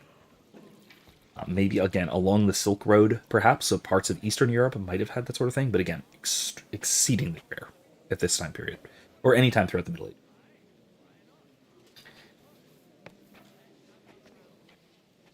Imsim if I know any artists might be willing to create a logo for you. I have money. I can get you in contact with the guy who made my little my anime avatar if you're interested. He does a lot of concept art and promotional art for the gaming for the game studios and stuff. He did mine for free because he just kind of wanted to, and and let me use it for this sort of thing. So, so I think he might be happy to take a commission if he's available. I'll get you in contact. Let me know on Discord. I'll direct you to him. Gray says, I have a sense the Carolinas Southern accent are also very close to the original British settler accent as well. Yes, very much so. Especially the higher class. Like I said, the more high class London accent of the 17th, 18th century was a lot closer to the sort of coastal Carolinas, maybe into Georgia, kind of Southern accent. What we think of as the drawl. Drawled vowels especially were quite common in terms of in older British accents. Because he also hold on, let me switch. Hold on, I have to code switch. This is really difficult to do on the fly. I'm also not in DM mode because I do this when I'm DMing D&D a lot. I'll switch between accents because I have NPCs talking to each other with different accents. Because you also have this kind of accents. The more still drawn out vowels, but they're higher in the voice. They're higher, almost nasally kind of accent, which is a lot more like what you would expect from lower class, but still English rather than Northern. That sort of thing. Before you got a lot of Scotch Irish coming over. But yeah, those are probably a lot closer as far as we know to classical British pronunciation. Sim says, as long as it's not an arm and a leg. I mean, yeah, he's a professional, but he's not. I don't think he's crazy about commission prices. So I haven't commissioned him for things. I haven't had him do artwork for me in a good long time. But no, he's not. I don't think he's that nuts. Remember the first commission I ever tried to do was a comic book artist who did Conan comics. He said it would be $900 for a single character with pencil. Whoo! I mean, look, if you're looking at professional comic artist, I get that. But I don't think it would be anywhere near that range. But again, don't quote me. I'm not gonna say one way or the other. I'll let him handle his own business. And I also don't know if he would technically want me to promote his work by name and that sort of thing. So I will leave that kind of promotion for in private 1-to-1.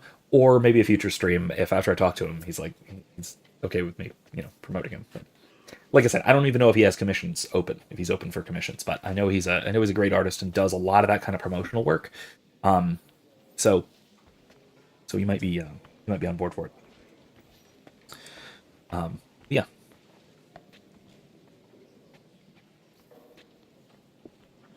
You can always use Midjourney. Make an AI logo. Anyway, sorry. All right, so let's see what Liechtenstein here has to. By the way, I associate Liechtenstein with precisely two things. One, the sole remaining medieval style kingdom in the world, because Liechtenstein is still a monarchy, but it's basically it is a decentralized feudal monarchy and a very, very small one. So I point to Liechtenstein, and a lot of libertarians point to Liechtenstein all the time as a really, really good example of a libertarian society that is still a monarchy. So that's the one thing I associate Liechtenstein with. The other period thing I associate Liechtenstein with is the fake name of Heath Ledger's character from A Knight's Tale, Ulrich von Liechtenstein, which I love that movie so much. That is like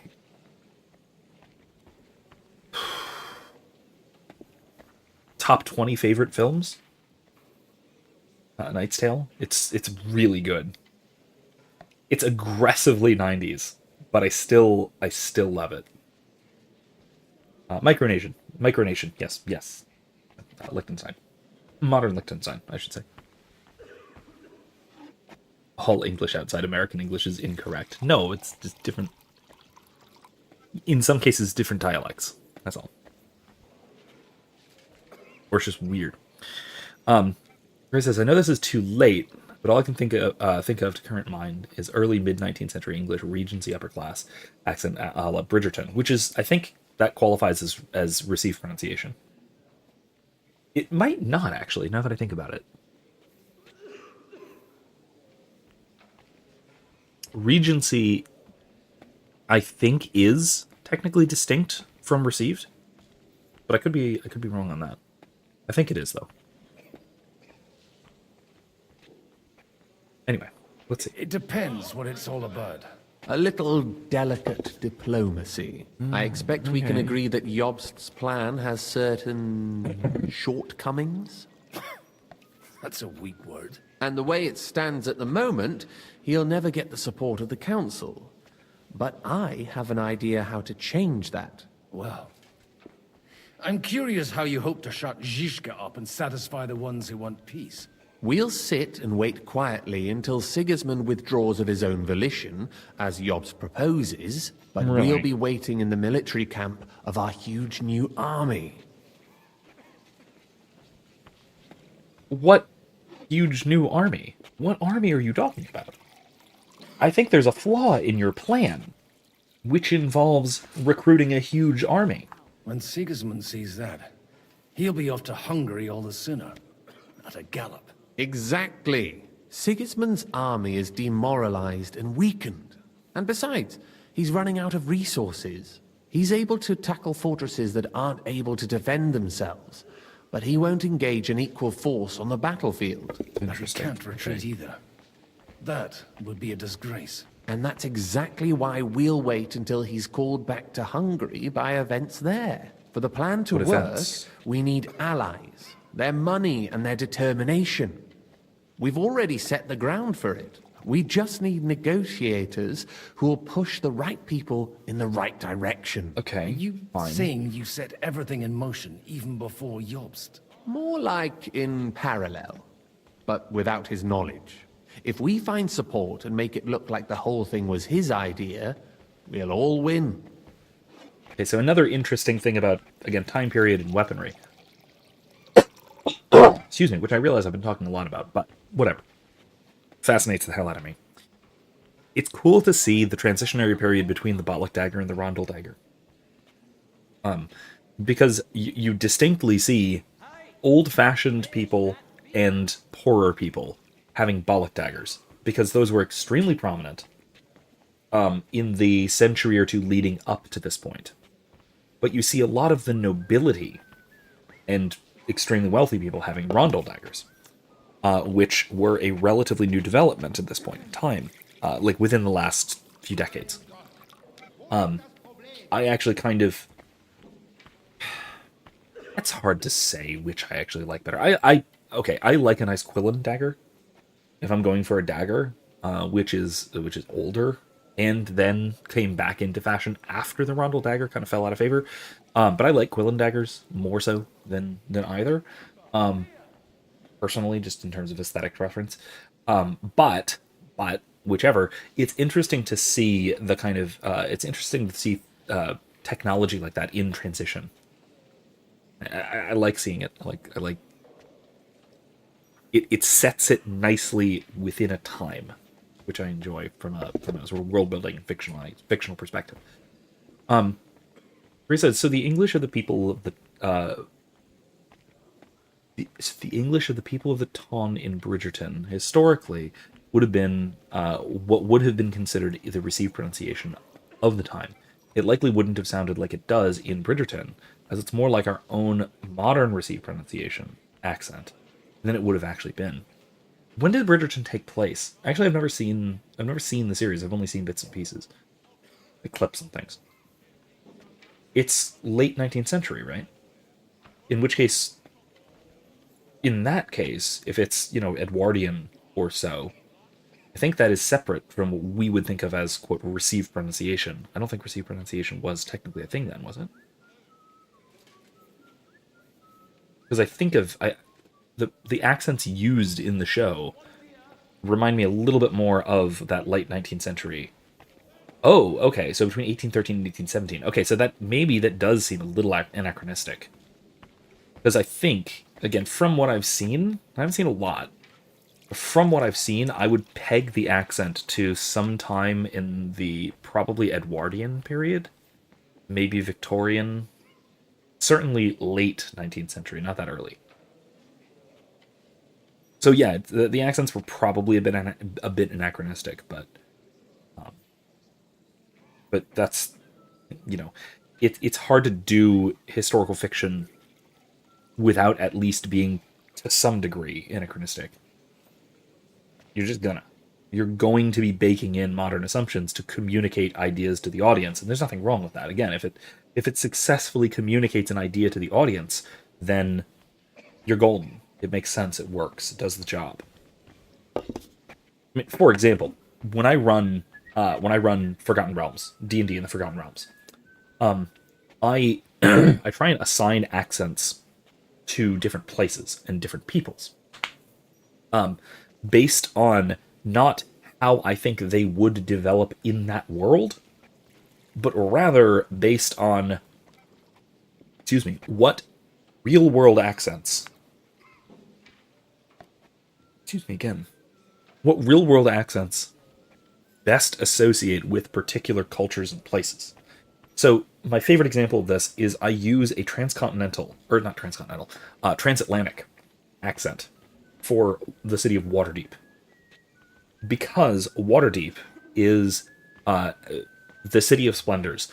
It is essentially an amalgam of 20th century New York, Renaissance Venice, and Gaslight era, broadly speaking, London. It is a cosmopolitan city. It is intercultural, but it has its own amalgamated culture.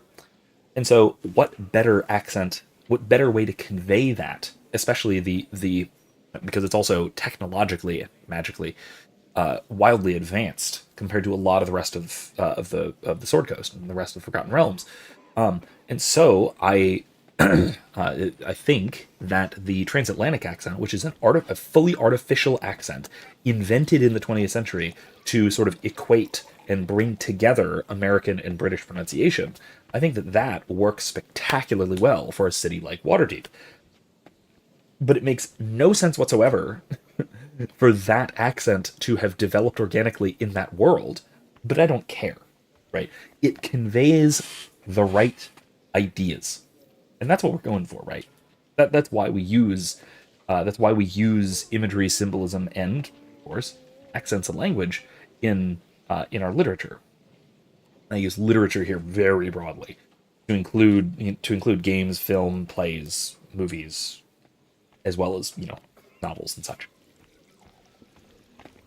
So yeah, again, it's a kind of I use things like that to try and represent cultural aspects, or like, for example, Baldur's Gate. Baldur's Gate is urban still, but it's a lot more primitive, right? It's a lot more medieval, and so I kind of defer to a more English kind of accent, a sort of mid-class, sort of like a maybe a Northern English accent. Again, I know it's not in the north of the Sword Coast, but again, it doesn't matter because it conveys that kind of the thing that we associate with old-timey but still well-developed kind of thing. Or like Cormyr, if you're familiar with the great Kingdom of Cormyr in the Forgotten Realms.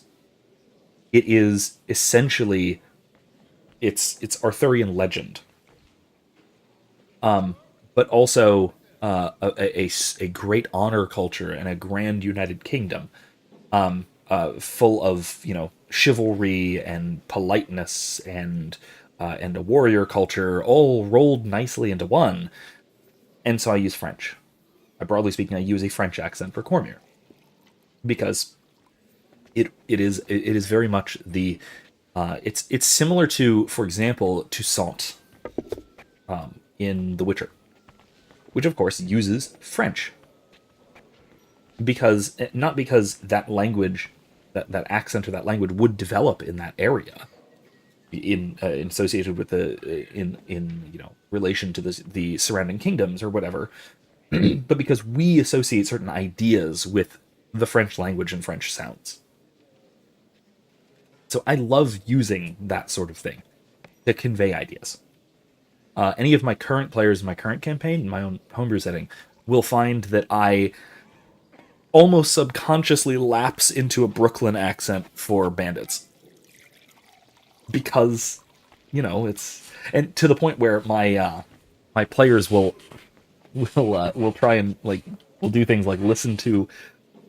will ask me, hey, can we listen to them talk and see if they have Brooklyn accents or not, to see if the strange men standing by the side of the road will be hostile or not. I'm just like, ha ha ha, yes. Yeah, these are bandits, shut up. That kind of thing. I've become predictable, and it's to my great chagrin. Imsim says about his channel. I want to actually hold on. So Grace said Queen Charlotte and Mad King George. Can't remember the number. 4th?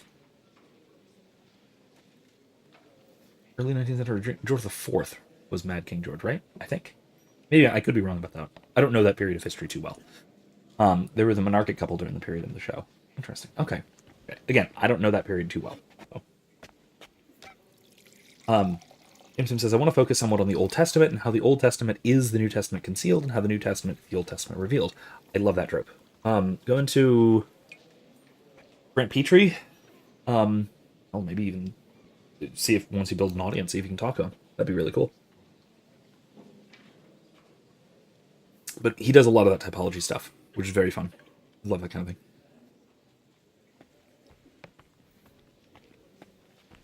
My spice. Cappuccino, I guess, technically, but delightful. You've got an interesting way of approaching things. You're certainly not the first to tell me that. I take it as a compliment. Why are you doing all this anyway? Because I want to put a stop to the senseless deaths. And also because I'm happier with Wenceslas on the Bohemian throne. I'll help you. What exactly should I do? I'll give you 3 names. Botchek of Kunstadt, Haman Alder, and Anna of Waldstein. If you can get those 3 on our side, we've won the day. Anna of Waldstein is already being targeted. I'll take care of Jobst. George IV was married to Queen Charlotte, so it was them. Okay. Why? Thought so. I was not confident about that, but that's what I thought. What if it doesn't work?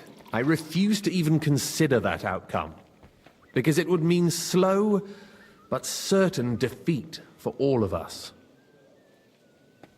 Imsim says, I've been watching a lot of his stuff. I need to get his book, A Catholic Introduction to the Old Testament. I've seen his lecture on the foreshadowing of the Eucharist in the Old Testament. I started his video on the Old Testament origins of the papacy. Oh, yeah. I know he also talks a lot about the typology of the various covenants, especially like the what was it? Gosh, I wish I could remember.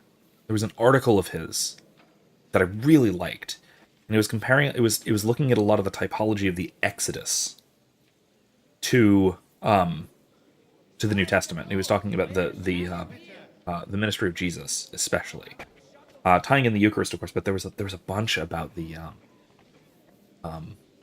Jesus' ministry and tying that to the typology of the Exodus and things like that. I wish I could remember. It was years ago I found this. It was a good article. I think it was on Catholic.com. Maybe not, though. Things, maybe?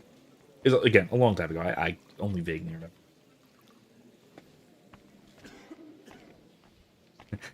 And Grace asked if we had any chance of Hangry Henry yet on the stream. I haven't fought anyone on this stream even slightly, unfortunately. And this looks like one of those sessions where we're not going to roll initiative. Why me, of all people? Because you've got a head on your shoulders. You know how to talk, and you're not just out for your own good. You and your friend Henry are similar in that respect. That's why I know I can count on you both. There aren't many like you two left. Tell me a bit more about those people, so I know who I'm dealing with. Certainly. Who do you want to start with? Let's start with Anna, because I heard some rumors about her boozing. Anna of Waldstein. The widow of that rich mine owner. What was his name? Wenzel Bartosz. And I'm not surprised you forgot. I was quite surprised to see her here. Assemblies like this are more of a... A male affair? So far, Godwin, so far. Anna is holding back and behaving like an exemplary young widow. But don't trust appearances.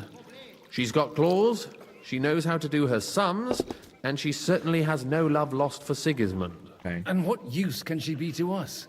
Apart from her late husband's money, of course. She's as sharp as they come when it comes to trade. And she knows a thing or two about diplomacy. There are wicked tongues that claim Bartosz acquired most of his wealth thanks to her. And that it was thanks to her that he died, too. Even more interesting. Okay, not a very trustworthy woman. Grace S is in D&D is initiative the only way to roll for combat, or is there an actual combat roll? So so initiative in D&D just decides the combat order, right? So combat is turn-based, based on each character, whether it's player character or non-player character. Each takes a turn, and once everyone has taken a turn, it starts a new round. Each combat round represents 6 seconds. So theoretically, what this is representing is everyone moving at the same time over the course of about 6 seconds. And so your combat round is a 6-second period in which everybody's doing something, right? People are moving around, making attacks, casting spells, whatever. The initiative order, you roll initiative to decide who goes first mechanically. So basically, who quote takes the initiative, so to speak. So how it works in terms of game mechanics is everyone rolls initiative, which is a d20 plus, usually it's just plus your dexterity modifier. So how dexterous are you? How quick are you? There are some things that modify that, but for the most part, it's just d20 plus your dex. And then you just go in descending order from whoever rolls the highest, all the way down, next, all the way through whoever rolled the lowest. And so the people whoever rolled highest gets to move first in combat order. Why this turns into a kind of trope of rolling for initiative means combat starts is that is the first thing you do when combat or anything else that requires timing or turns happens. Now those latter two are often forgotten, right? I use initiative quite often. Not all the time, but a lot of the time, I will use initiative for things that are not combat related.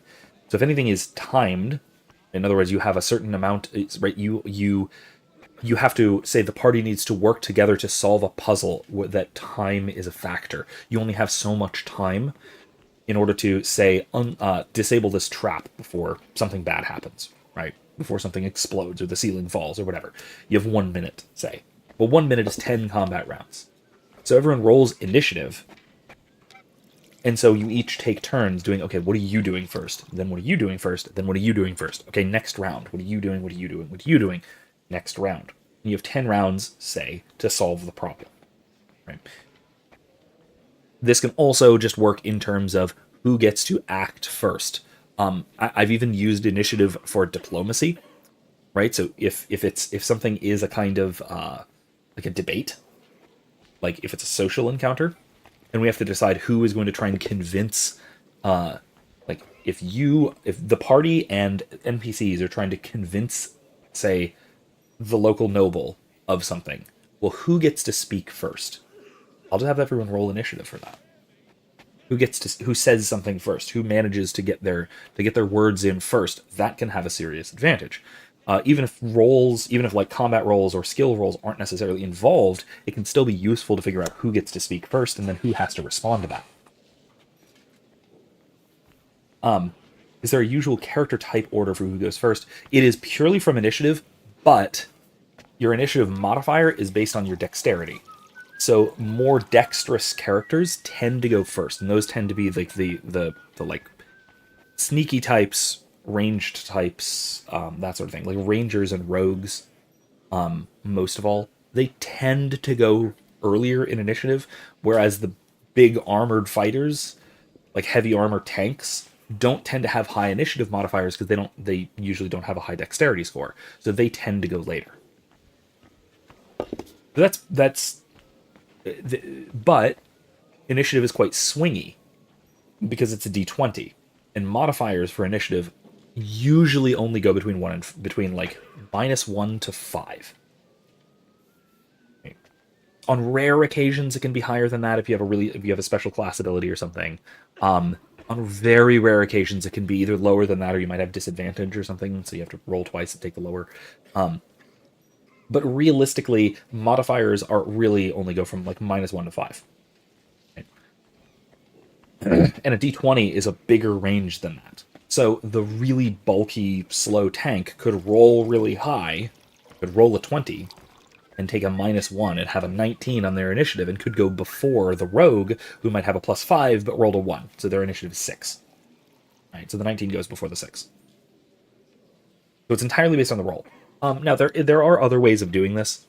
You can do group initiative, where you basically just decide which side goes first, whether it's the party or whether it's the bad guys. There is set initiative, which is it's just based on your dexterity modifier. So whoever has the highest dexterity modifier goes first, right? And you might roll to break ties, something like that. That makes it more predictable, but it isn't based on other than the roll plus modifiers. It's only based on your it's not based on your character class beyond that. Then once you're in combat on your turn, then there's all sorts of things that you can do, right? That are based on your character sheet, based on your class. For the most part, that involves moving and then taking an action. Whether an action is, say, an attack, which involves a roll, and a roll to hit, to see if you hit them, and a roll to see how much damage you deal if you do hit them. Or it might involve a spell. So casting a spell will often involve you rolling something to see if your spell hits, or the target rolling something to see if the spell affects them, or to see if they resist the effects of the spell, either fully or partially. And so that's an attack roll versus a saving throw, right? So there are a bunch of other rolls that happen in D&D combat. Initiative is just the first one to decide the order of who goes first, who goes next. Anyway, anybody who has not played D&D, it is a lot of fun. It is worth playing, worth checking out.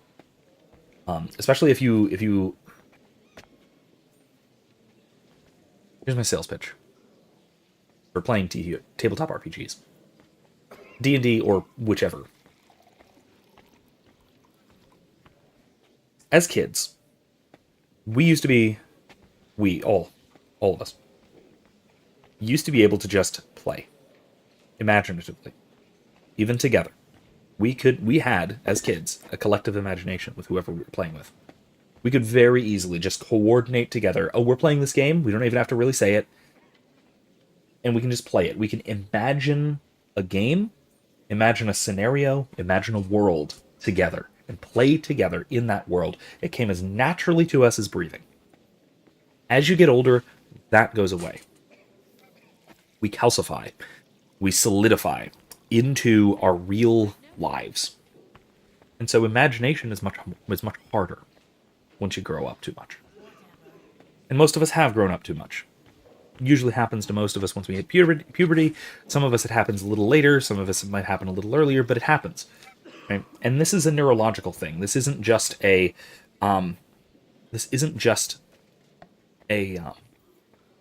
life experience thing. This is neurological.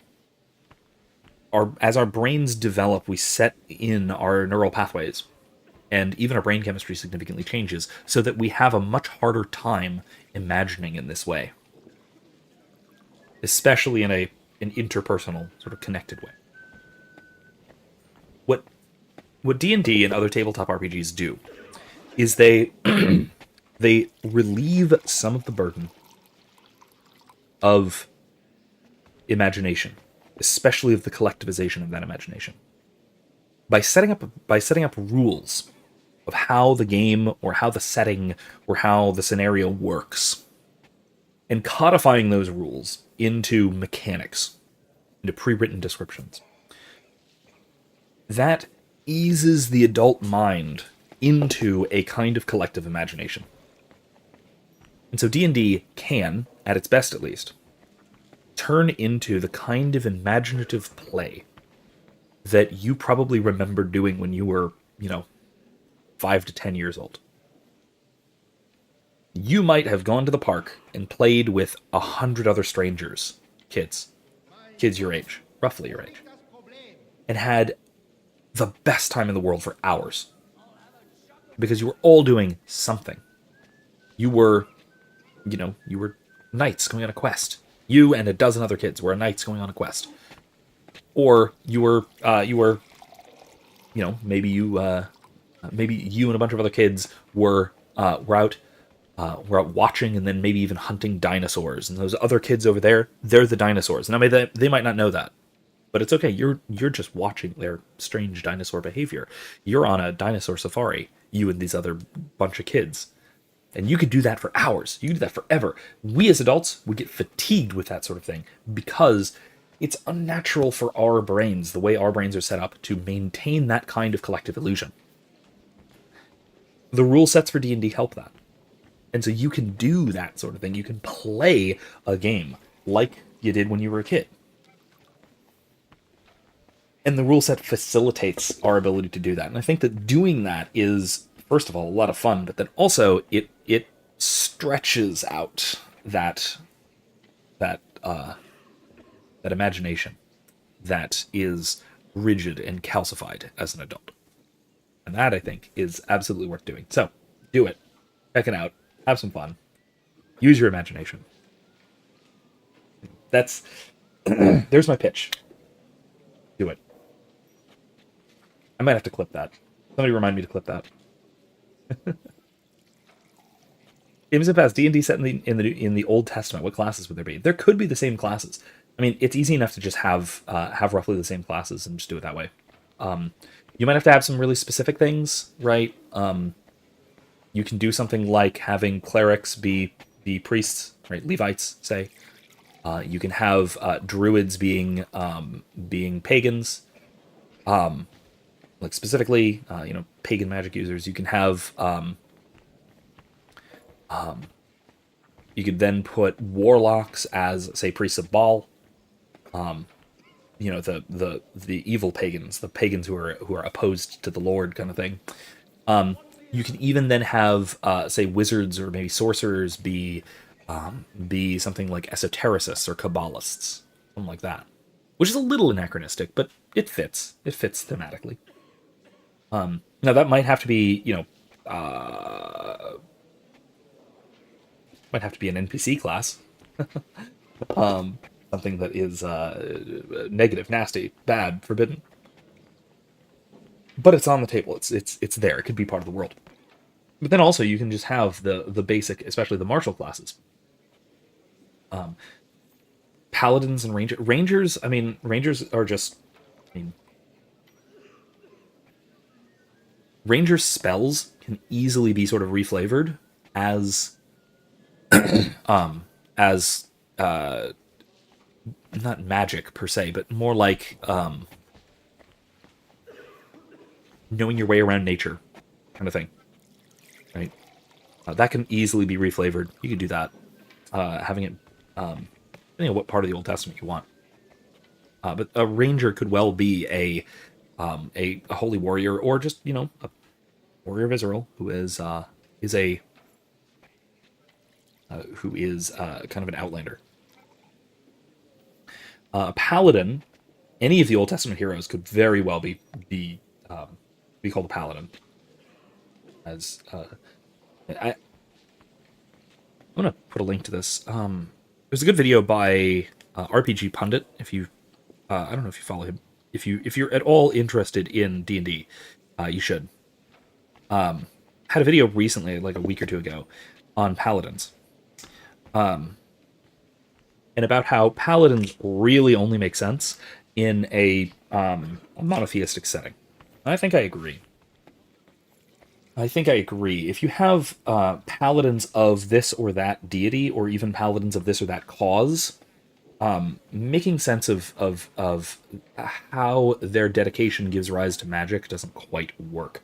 But if you think of, say, the Old Testament heroes, paladins would totally work. David's Mighty Men, yeah, good examples. Excellent examples. I would almost say Samson. I mean, honestly, the judges in general, a lot of those could be paladins. Samson, specifically, character class-wise, at least for mechanical purposes, probably has to be a barbarian. Just for mechanical purposes. I might make him a barbarian, maybe take some paladin levels or something, or paladin take some barbarian levels or something like that. It's not an ideal cross-class. Again, mechanically speaking, but I like it. I like the idea. There could be monsters, sure. Yeah. You'd have to dip into neighboring mythologies, but I think you could do it.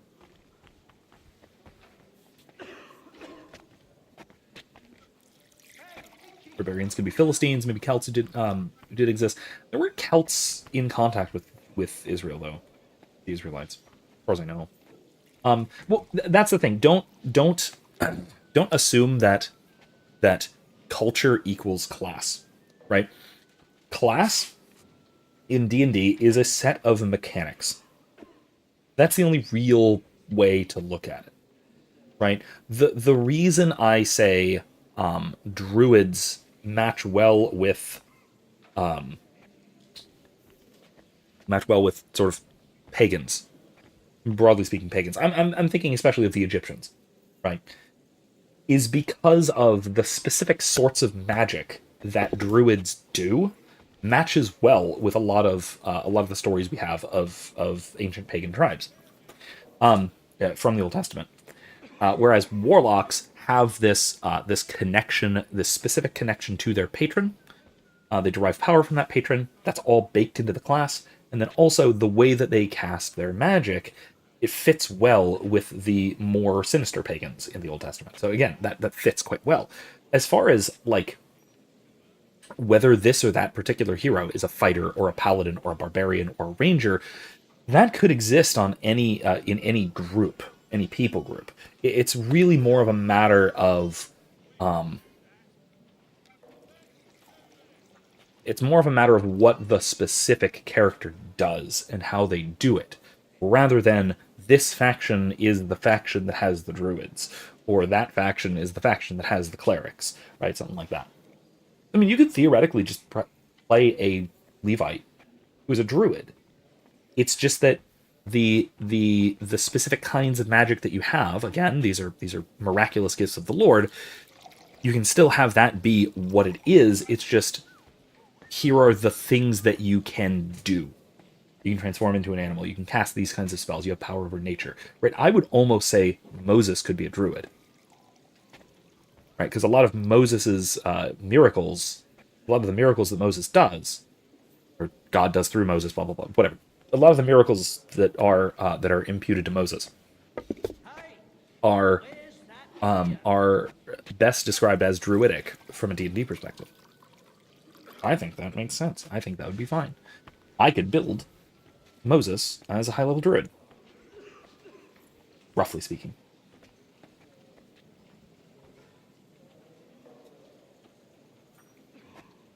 The 3rd century BC, Celts migrated from Gaul into Anatolia in Egypt to serve as mercenaries. Really? I did not realize that. Huh. Neato. Okay. Yeah, so that is always what I try and remind people, is that when you're looking at your class, your character class, look at the mechanics, don't look at the box art. You can play a rogue, for instance, who is not a sneak thief, who is not a street urchin, right? Rogue is a character class. Rogues are skirmisher fighters who rely on tactical positioning in combat and often have some skills outside of combat. There you go. That's what a rogue is, right? Rogues are not necessarily thieves. That's important to remember if you're working on a character class in D&D. I always say, build your character first, your concept.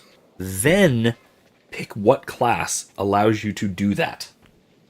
Right? Just look at the mechanics. That's what you need to look at. And then you can flavor those mechanics however you want to. Blessed Anne Catherine Emmerich made the Old Testament sound like sword and sorcery. Called every pagan worshipper sorcerers. That tracks. I mean, honestly, that's really similar to the sort of. It's very Conan-like, honestly. Barbarian Gallic mercenaries mentioned in Paul's letters. They were Galatians. Oh, of course they were. Okay, that makes perfect sense. Never mind. There you go. Thank you. that puts 2 and 2 together for me quite well. Something that I didn't realize. Neat. Very neat.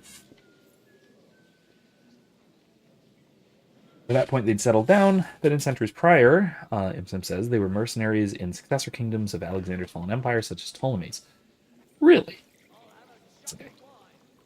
I did not realize there was that much migration from Western Europe that early, but cool.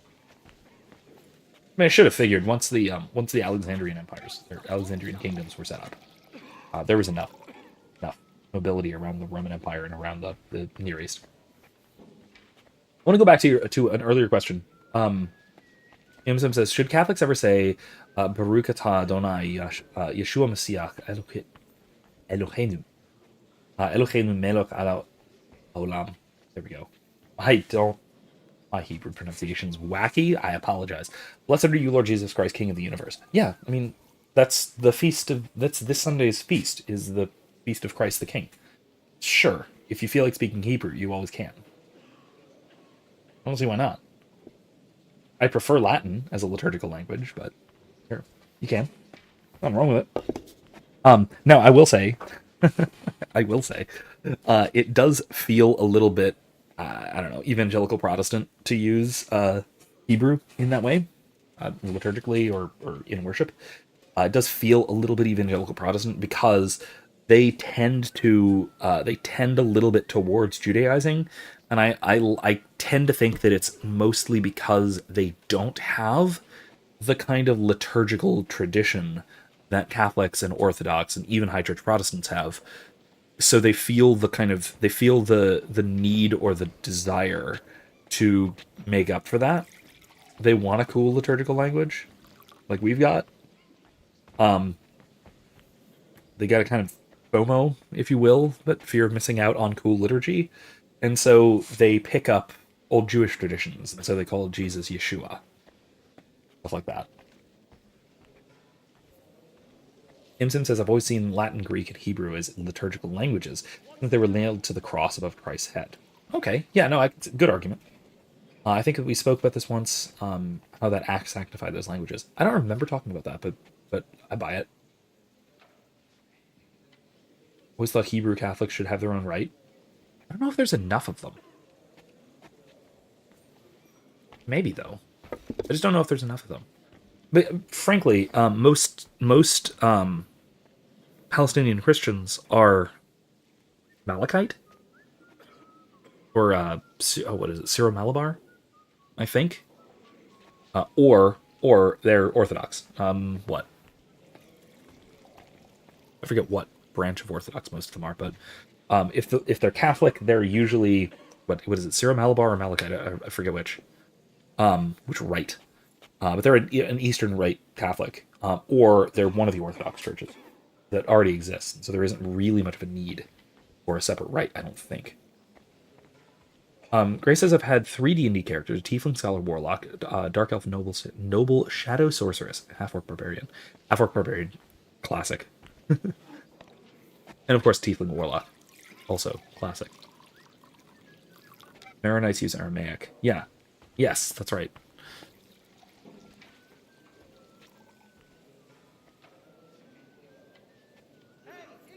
Maronite, that's it, not Malachite. What was it? Malachite. You got me thinking Old Testament.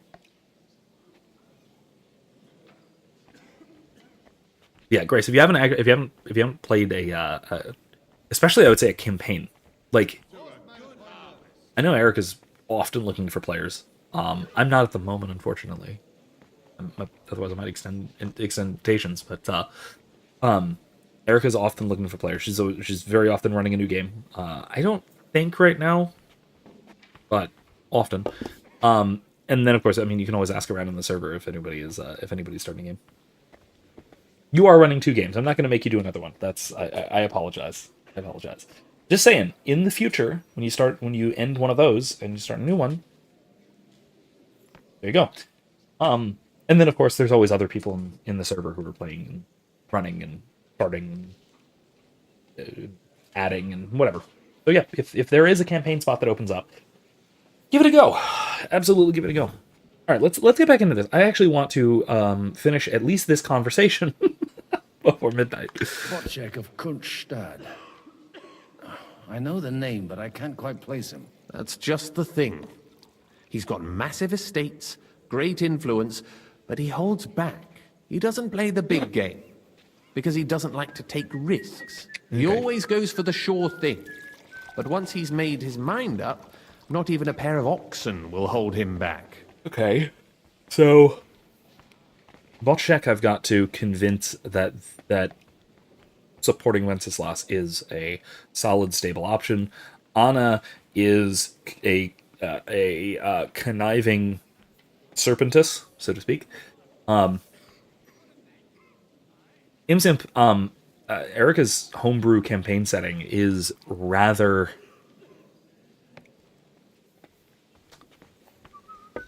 It is equidistant between Age of Sail and Old Testament. She can sell you on it more than I can.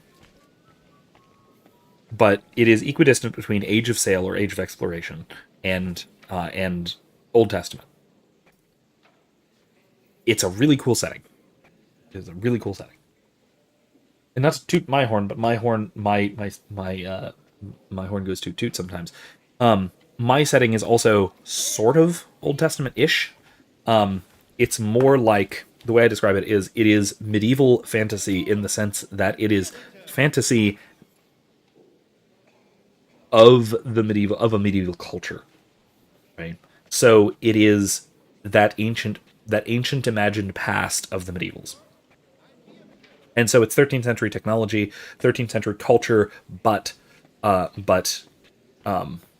fantastical and pre-Messiah.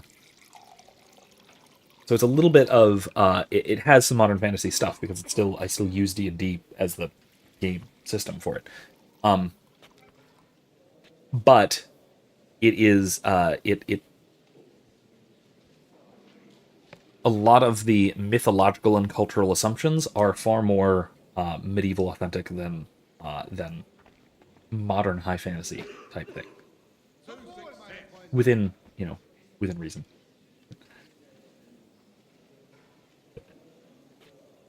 Alright, what about Amand Alder? Alder the Alderman. Alder the Alderman, of course. Wasn't he a Kuttenberg councillor? He still is. The only one who retained his position after the city was taken. Only he's here, instead of cozying up with Sigismund in Kuttenberg. So his days in the council are numbered. But he'll continue to have a strong influence on the guilds and the rich burghers. And that's why we need him. Was there an empty seat at the council? Should have been paying attention to that as Henry. Darn. I'll get on it then. Wish me luck. I wish us both luck.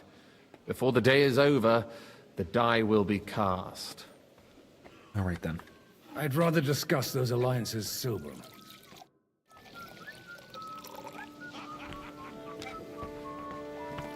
Anna Waldstein, Hermann Alder, and the other guy.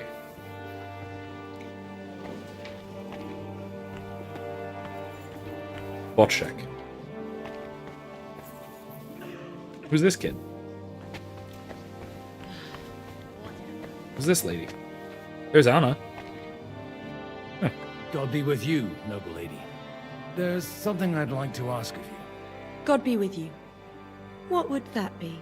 Your Young diplomatic widow, yeah. support. She came from more than 30. Your money. No beating around the bush, eh? I like that. But what do you want my money for? Margrave Job's plan has some gaps, milady. We need to gather enough resources to... To muster an army that Margrave can't afford on his own? Christ. Be praised. You're astute. I should say so. All sorts of people have their eyes on my I do money, that sometimes. and divining their intentions is a necessity. Although, between the two of us, It isn't hard to figure I out what almost say the Liechtenstein is Lord's name after. in vain, but turn it into a prayer for a moment. It happens. It happens to the best of us. And the worst of us. He says, and personally I prefer campaigns that have a bit more slice of life-ish. For reference, my favorite spells are Eldritch Blast. I definitely made a few Swagon's fish sticks. Yes. Yeah. Now, I will say, at least the current stage of my current ongoing campaign is light on the combat, because it is, at the moment, mostly urban politicking. No, we've had some fights and such. We've had some side quests and things that involved... Okay, look. Light on combat. I still have a random encounter table, some of which... I did not kill you last session. That was all in your imagination, okay? Nothing happened. Nothing happened. You didn't even lose any hit points. Hit the nail on the head again, Mom. You're well informed. I am rarely mistaken. I'd say you have a better nose for people than most of this crowd. Not only for people, but also for good food and wine. And beneficial deals. You're not getting gaslit. Your characters are getting gaslit. It's magic. Okay? Enchantment. Then you're in the right place. This occasion provides all of those things. The wine here is average. The cooks lack imagination. And I have yet to hear any interesting offers. So, to the point. What is it that Liechtenstein wants from me? Nothing more than support and resources for an army to parley more effectively with Sigismund. Nothing Aggressive more. negotiations. I'd say that's plenty. And why ask me for help? Why should I, of all people, take the risk?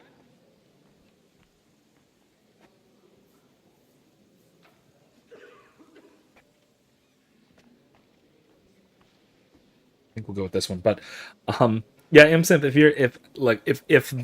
if you want to listen in and all the players are okay with that, and you know don't delay things, just keep muted. I don't have a problem with it, at least. Again, it's the kind of thing that I would want to ask everybody and make sure everyone's okay with, somebody sitting in and seeing how things go. But I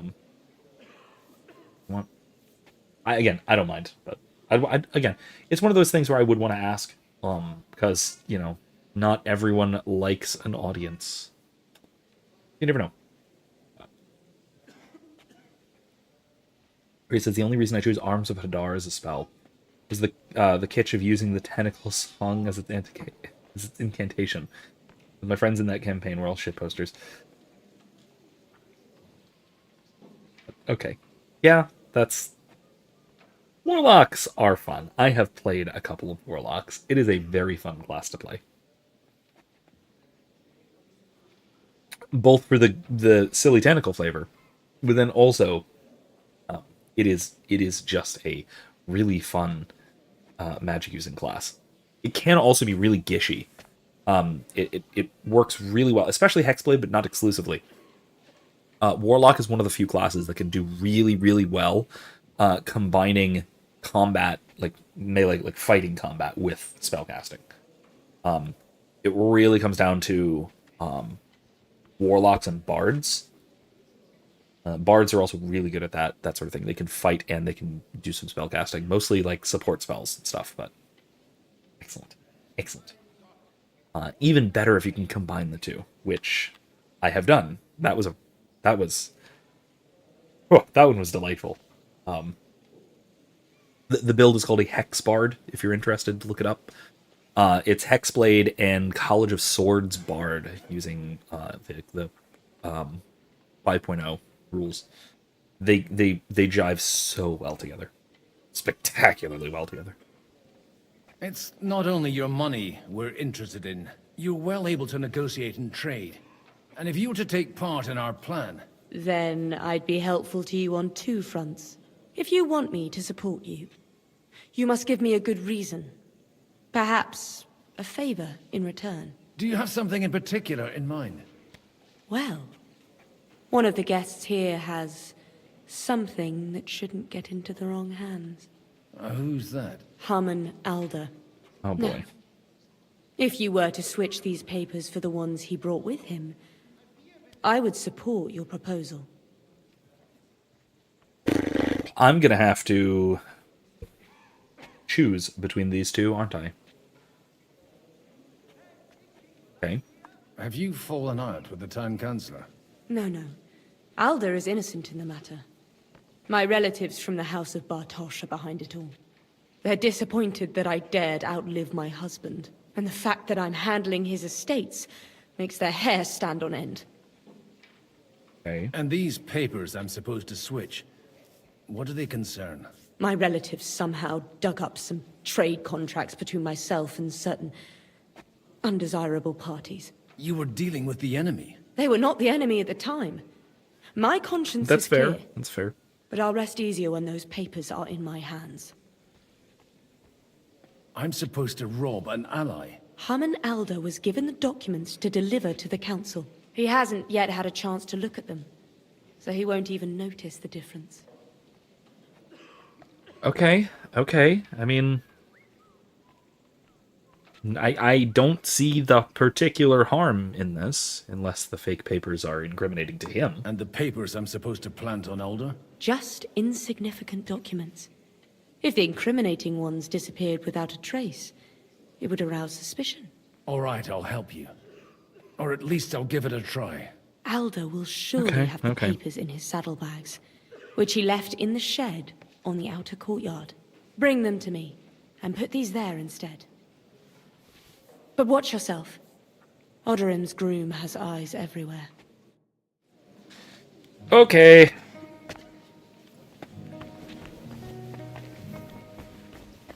This is interesting. I'll tell you, nobody has the likes of these. Well, hi, Elder. Not even Bocek? Hey, retard. What are you doing here? I'd like to check your horses out and see if they're as good as you say. Pah, even better. But you won't believe it until you see for yourself. And you might not believe your eyes when you do see them. Well, we have a new guest. I wanted to... You wanted to apologize for crashing into my home without a by your leave. Or to arrest my guests some more? Hi, Dad.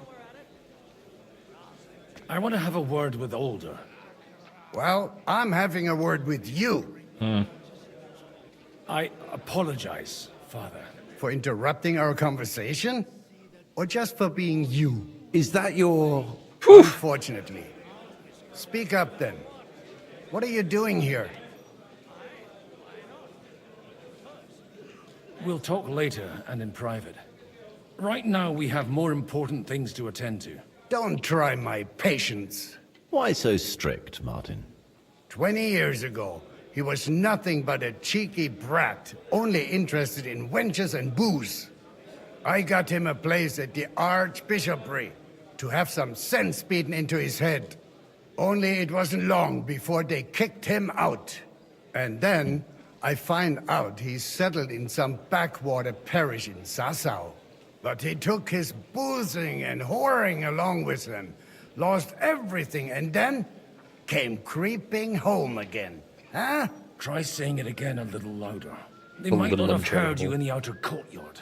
You Only a have the little impertinence to uncharitable. show me your face after the way you disgraced our whole family? You're exaggerating, like you've always done. Me? Exaggerating? You're the one who turned my home into a house of ill repute. Your whores wandering around as if they owned the place. Oh, actually, anything fun was strictly banned under your roof. But maybe you ought to try it yourself sometime. Then maybe you wouldn't be such a bitter old grouch. You're Okay, dishonoring buddy. your Listen. host. I can't dishonor someone who has no honor. If you had any, you'd be... That's enough. Christopher. You won't get away with those insults. I challenge you to a duel. Here we go.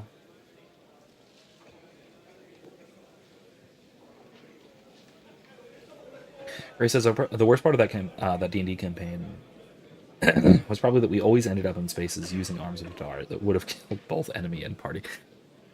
Look, AoE spells are the responsibility of the martial characters to stay out of. It's called splash damage, you babies. We've never met, and we have no cause to be enemies. Take back your challenge, and we'll sort things out peacefully. You've got no other option. You insulted Father's honor. Gentlemen, surely there's no need for violence. I can have a word in private with Lord Odorin, the second, as he desires, and then... Out of the question. This uncouth lout needs a lesson. And he's got plenty to learn from Christopher. By God's grace, I have at least one son I can be proud of. You want satisfaction? You'll get nothing but shame. As always. Suit yourself, then. We'll fight. Come to the outer courtyard, but quietly. We don't have to put on a show for the crowd. After you. Well, that's that. Now, where were we? Great. Shouldn't we rather... No, Christopher will sort it out, you'll see. Make Great. room for us. We'll just settle a very private matter. It's an honorable duel, man against man. Stay back.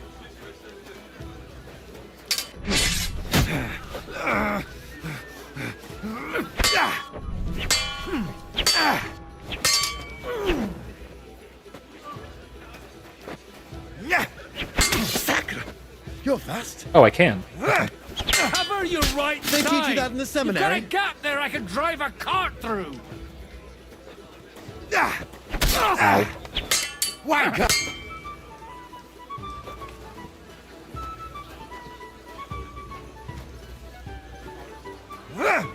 Swing with your whole arm, Not not bad for a just your priest. wrist! Did they teach you that in the seminary? Look in my eyes, Hey, not who at taught you my that? sword! You can't take me! We'll see about that. What's wrong with your legs? Hey, Stand who firm. taught you that? Otherwise, Just, the like, first just strike yield, put buddy. you on You're your getting arse. blood everywhere. Come on, little brother. Please don't do this. You're fast. Bring it on. Come on. That was sneaky. Oh, shit! Did they teach you that in the seminary? Dude, please stop. Left arm lower. That will do. God be with you. My God. Where did you learn to wield a sword like What that? did you think was Father going to always happen? said you were a good-for-nothing boozer. That you could teach sword fighting in a school. Grace says we were playing a 5e campaign. As far as I remember, it was just a conjuring of a shitload of tentacles. Hence using the tentacle songs in the campaign. Yeah, no. So yeah, it's. I mean, it's still an AOE spell, so it hits everyone in the range. Then again, the range is quite small. I think it's what, a 5-foot radius around yourself, something like that.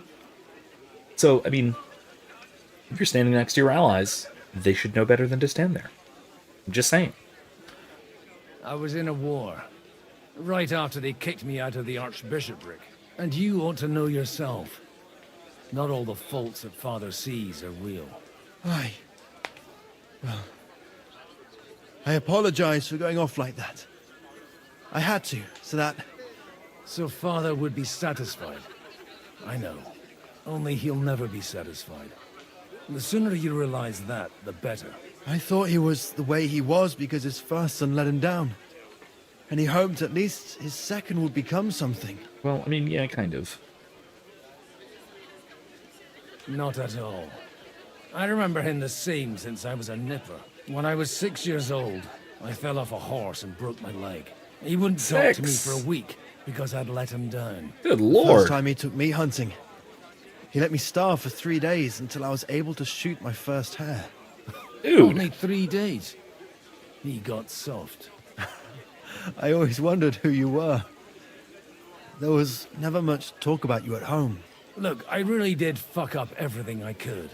I brawled and boozed until they threw me out of my own parish. But now, I have a chance to put things to rights a little. And that's why you want to talk to Alder? Aye. The outcome of this war depends on it. That sounds very important, considering you and Alder are both pretty small players. After your encounter with Father, it won't be easy to get to Alder. Actually, I don't think you should even attempt it. Unless you want to anger Father even more. What else can I do, though? I'll talk to him myself. He'll hear me out for sure. But you'll have to trust me. And tell me what it's all about. All right, then. You've heard Yob's plan, right? It's a nice idea, but we can't wait around without an army to back us up. Only no one's going to pay for one, because that would be an outright admission of rebelling against Sigismund. Alder's got some clout with the councillors and burghers who are loyal to Sigismund. If he agrees, they'll follow. I expect Alder's not the only one you're after. You got that right. Leave Alder to me. The plan sounds sensible, and he's no fool. I don't know how to thank you. You can Good drag deal. me to a tavern sometime. Pa doesn't need to know about it. You're starting to sound like a brother.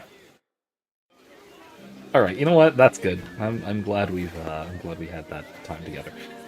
What happened to my armor? Oof. What's damaged beyond repair? The gambeson. Okay. Do I have anything to fix it? No, I don't. Darn it. Okay.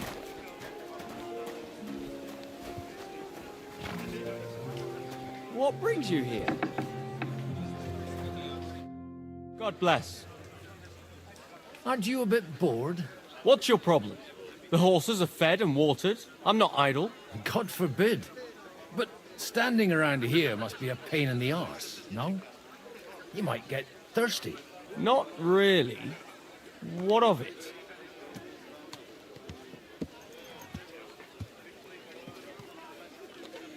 Shall we roll some dice? I'm sure you can take a little breather, eh? Well, all right. But just for a little while. I'll wait at the table over there. Wait at the table.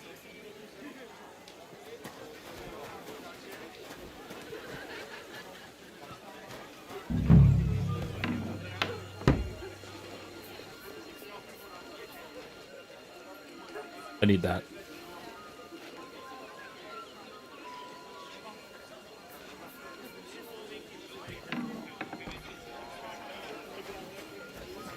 Which table? Where?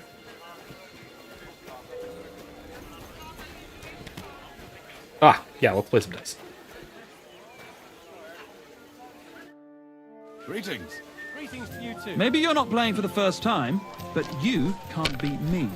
No? I think I can. Oh my gosh, I really can, can't I?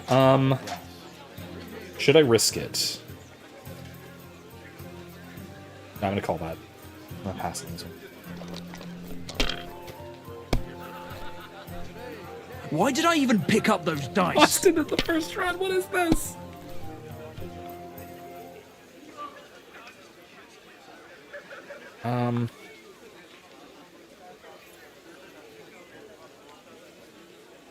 God bless, sir. God bless. Okay, let's keep. I should have just picked the 1. I shouldn't have picked the 5. Oh well.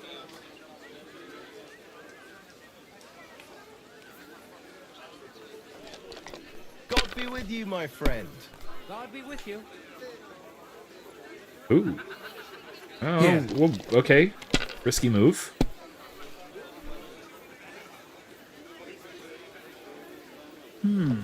Right. Jeez. You gonna keep going? All right, or is that that'll it? do. You gonna keep going? Okay. Bold of you. Okay, that's not bad. Finished. You get 400 points. I Your only turn. need 250 more, though. I think I could probably. Would you look at that? I seem to have won. God be with you. Good day. Good day. Good game, friend. The money's yours. Good game indeed. All right. I can go back to Anna. Quick.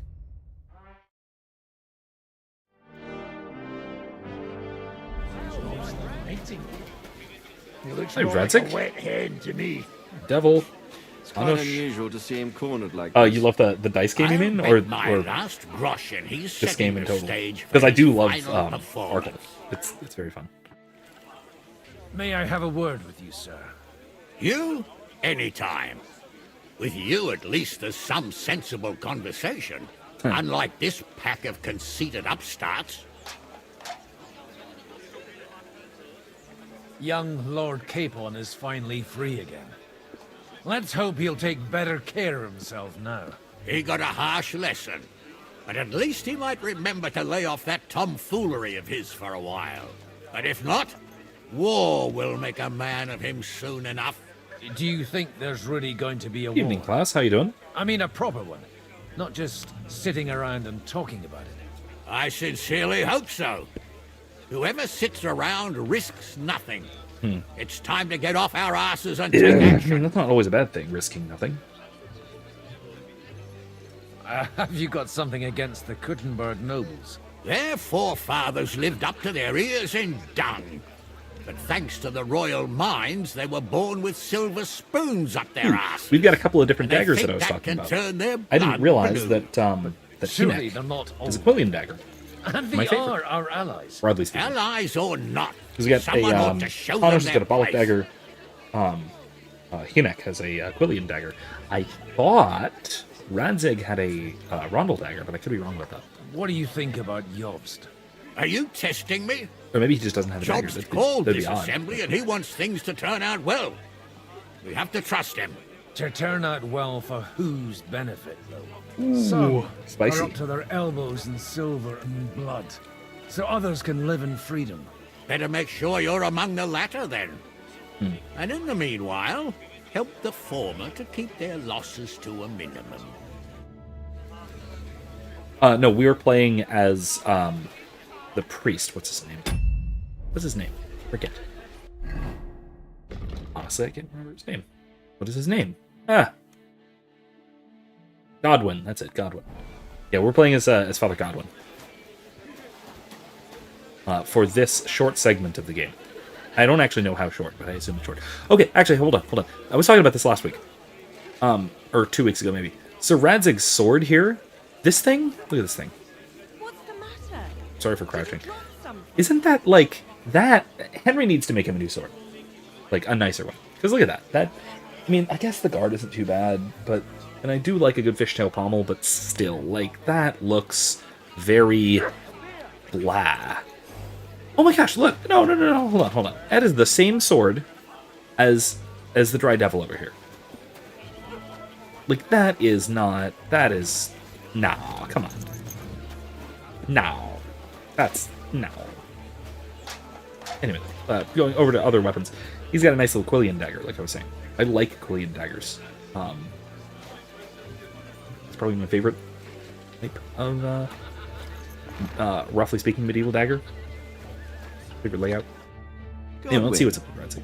You wouldn't be avoiding me. We didn't have much time for conversation on the way here. Let's rectify that. With pleasure, sir. As it happens, there's something I'd like to ask you.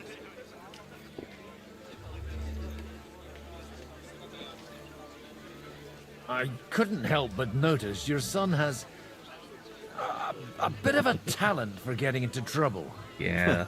To put it mildly, but not to do him an injustice, knowing young Lord Capon, he undoubtedly contributed to that more than a little. Although, if they Right, didn't for put the each Hamish, other really? out of trouble, God knows where they'd be now. It's a good Wise words. Still, Henry's come a long way on a thorny path. I trust you're rightfully proud of him. You know, I am. And Martin would also be glad, even though Henry chose a different path than he. May God grant him eternal rest. Oh man. Where did you leave Sir Divish? Surely he's not too old to miss out on such an event. Haven't you heard? Lady Stephanie is with child. No one even imagined Divish would produce an heir at his age. As they say, doesn't matter who kneaded the dough, as long as there's a pie in the oven. Godwin. Well, it could be a miracle. Praise the Lord!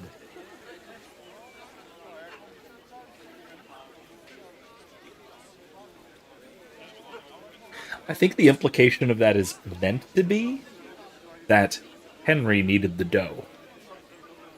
But of course he did not do so. He definitely did not commit any type of sin with Lady Stephanie. None. None whatsoever. Anyway. What are you expecting from today's gathering, my lord? Well, even if she I wanted have no great expectations. But, all going well, we may be able to establish some joint steps towards the future. As long as we proceed without prior agreement and mutual support, we will be very unlikely to achieve any progress. All right, then.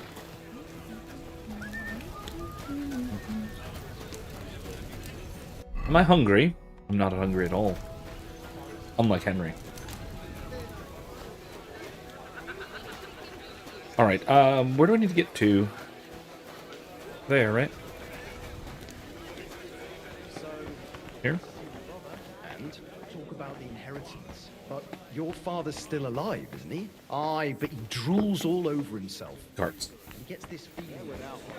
We're trying to forge an alliance against our common enemy. They're trying to do one thing. Sir Bocek, I need to speak with you for a moment. A man hardly puts his cup to his lips and someone comes along to put a flea in his ear. Yobst comes up with a plan as full of holes as a beggar's shoes, and now you're all jostling to win me over for him. On the contrary, I've come here with an idea how to improve it. Does that improvement include a few thousand men-at-arms? If not, you can go to the devil with it. Actually, it does. A few thousand men-at-arms as a convincing argument. And 100 horsemen on top. Only in order to get them, we need coin. You've got my attention, but not my money yet. Yet. I like yet. That has implications.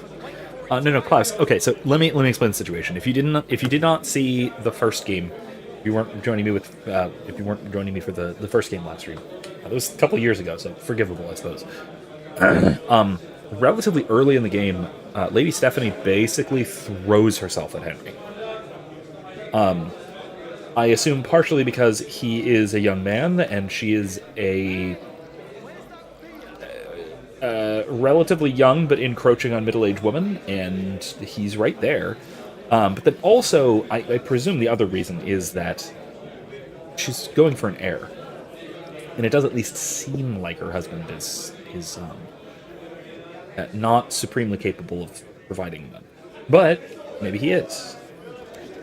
It seems as if he is. That said,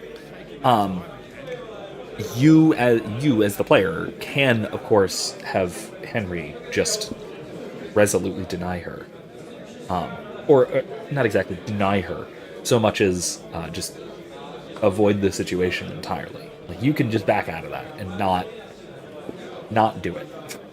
Which is what I did, of course, because that would be a heinous and horrible and disgusting thing to do. Not because she's a disgusting person or anything, but because adultery is heinous and disgusting. So no, Henry did not, in fact, sleep with Lady Stephanie, and so that is absolutely not Henry's bastard. So it didn't happen. It's just that the implication is, at least for a lot of players, presumably, that it was, in fact, what happened. Now, they leave that there, they leave that open-ended in this game because there is no, save import, right? So there is no particular way that this game has to know whether that might or might not be Henry's bastard, right? So it is up to the player of the last game to have decided whether or not that might be Henry's bastard, and in our case, it was not. But it is, as far as I would guess, probably the majority of players. There is a really distinct possibility that it was. So let's put it that way. That's basically what's going on here, and it's a game design thing. A lot of this game relies upon strategic ambiguity when it comes to what happened in the previous game. because, like I said, there are no save imports, so it is what it is. It's just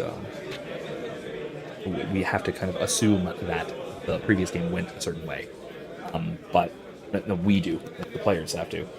The players in the audience, not the game. The game can't make those assumptions because it was very choice-based. Anyway.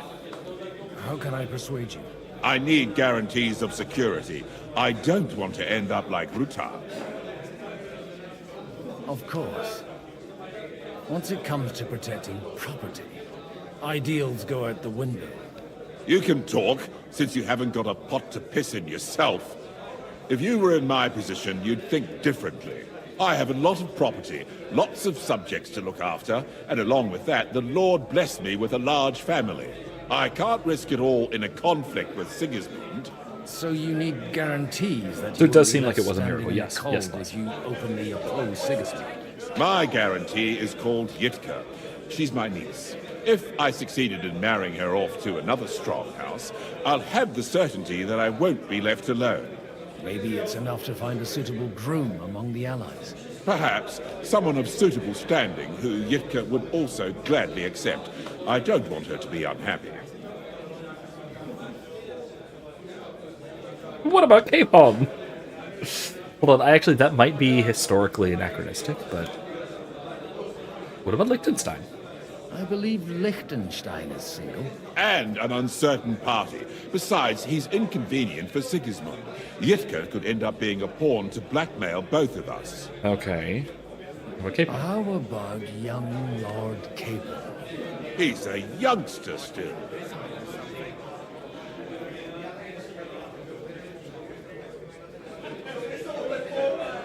He may be young, but he's got something between his ears.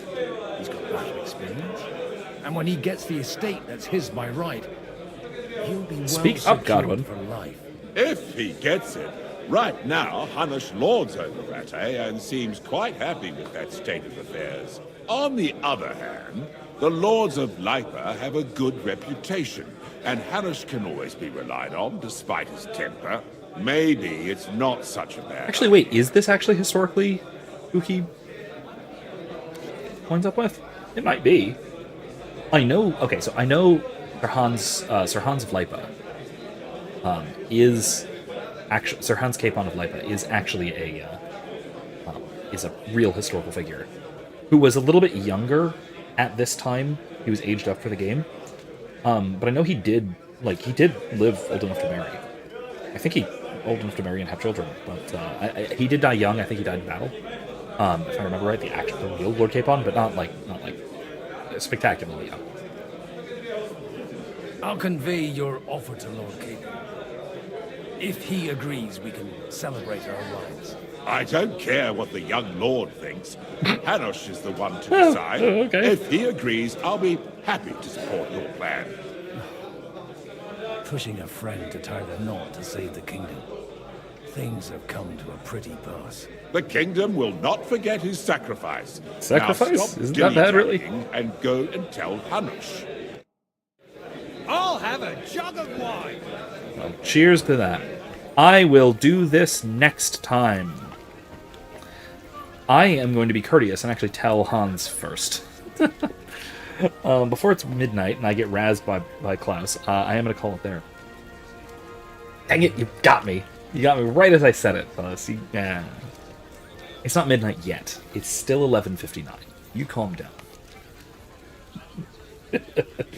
Anyway, good night, everybody. Thanks for joining me. We will pick up right here next time. And then I believe we'll be getting back to Henry's part of the story. At least I think.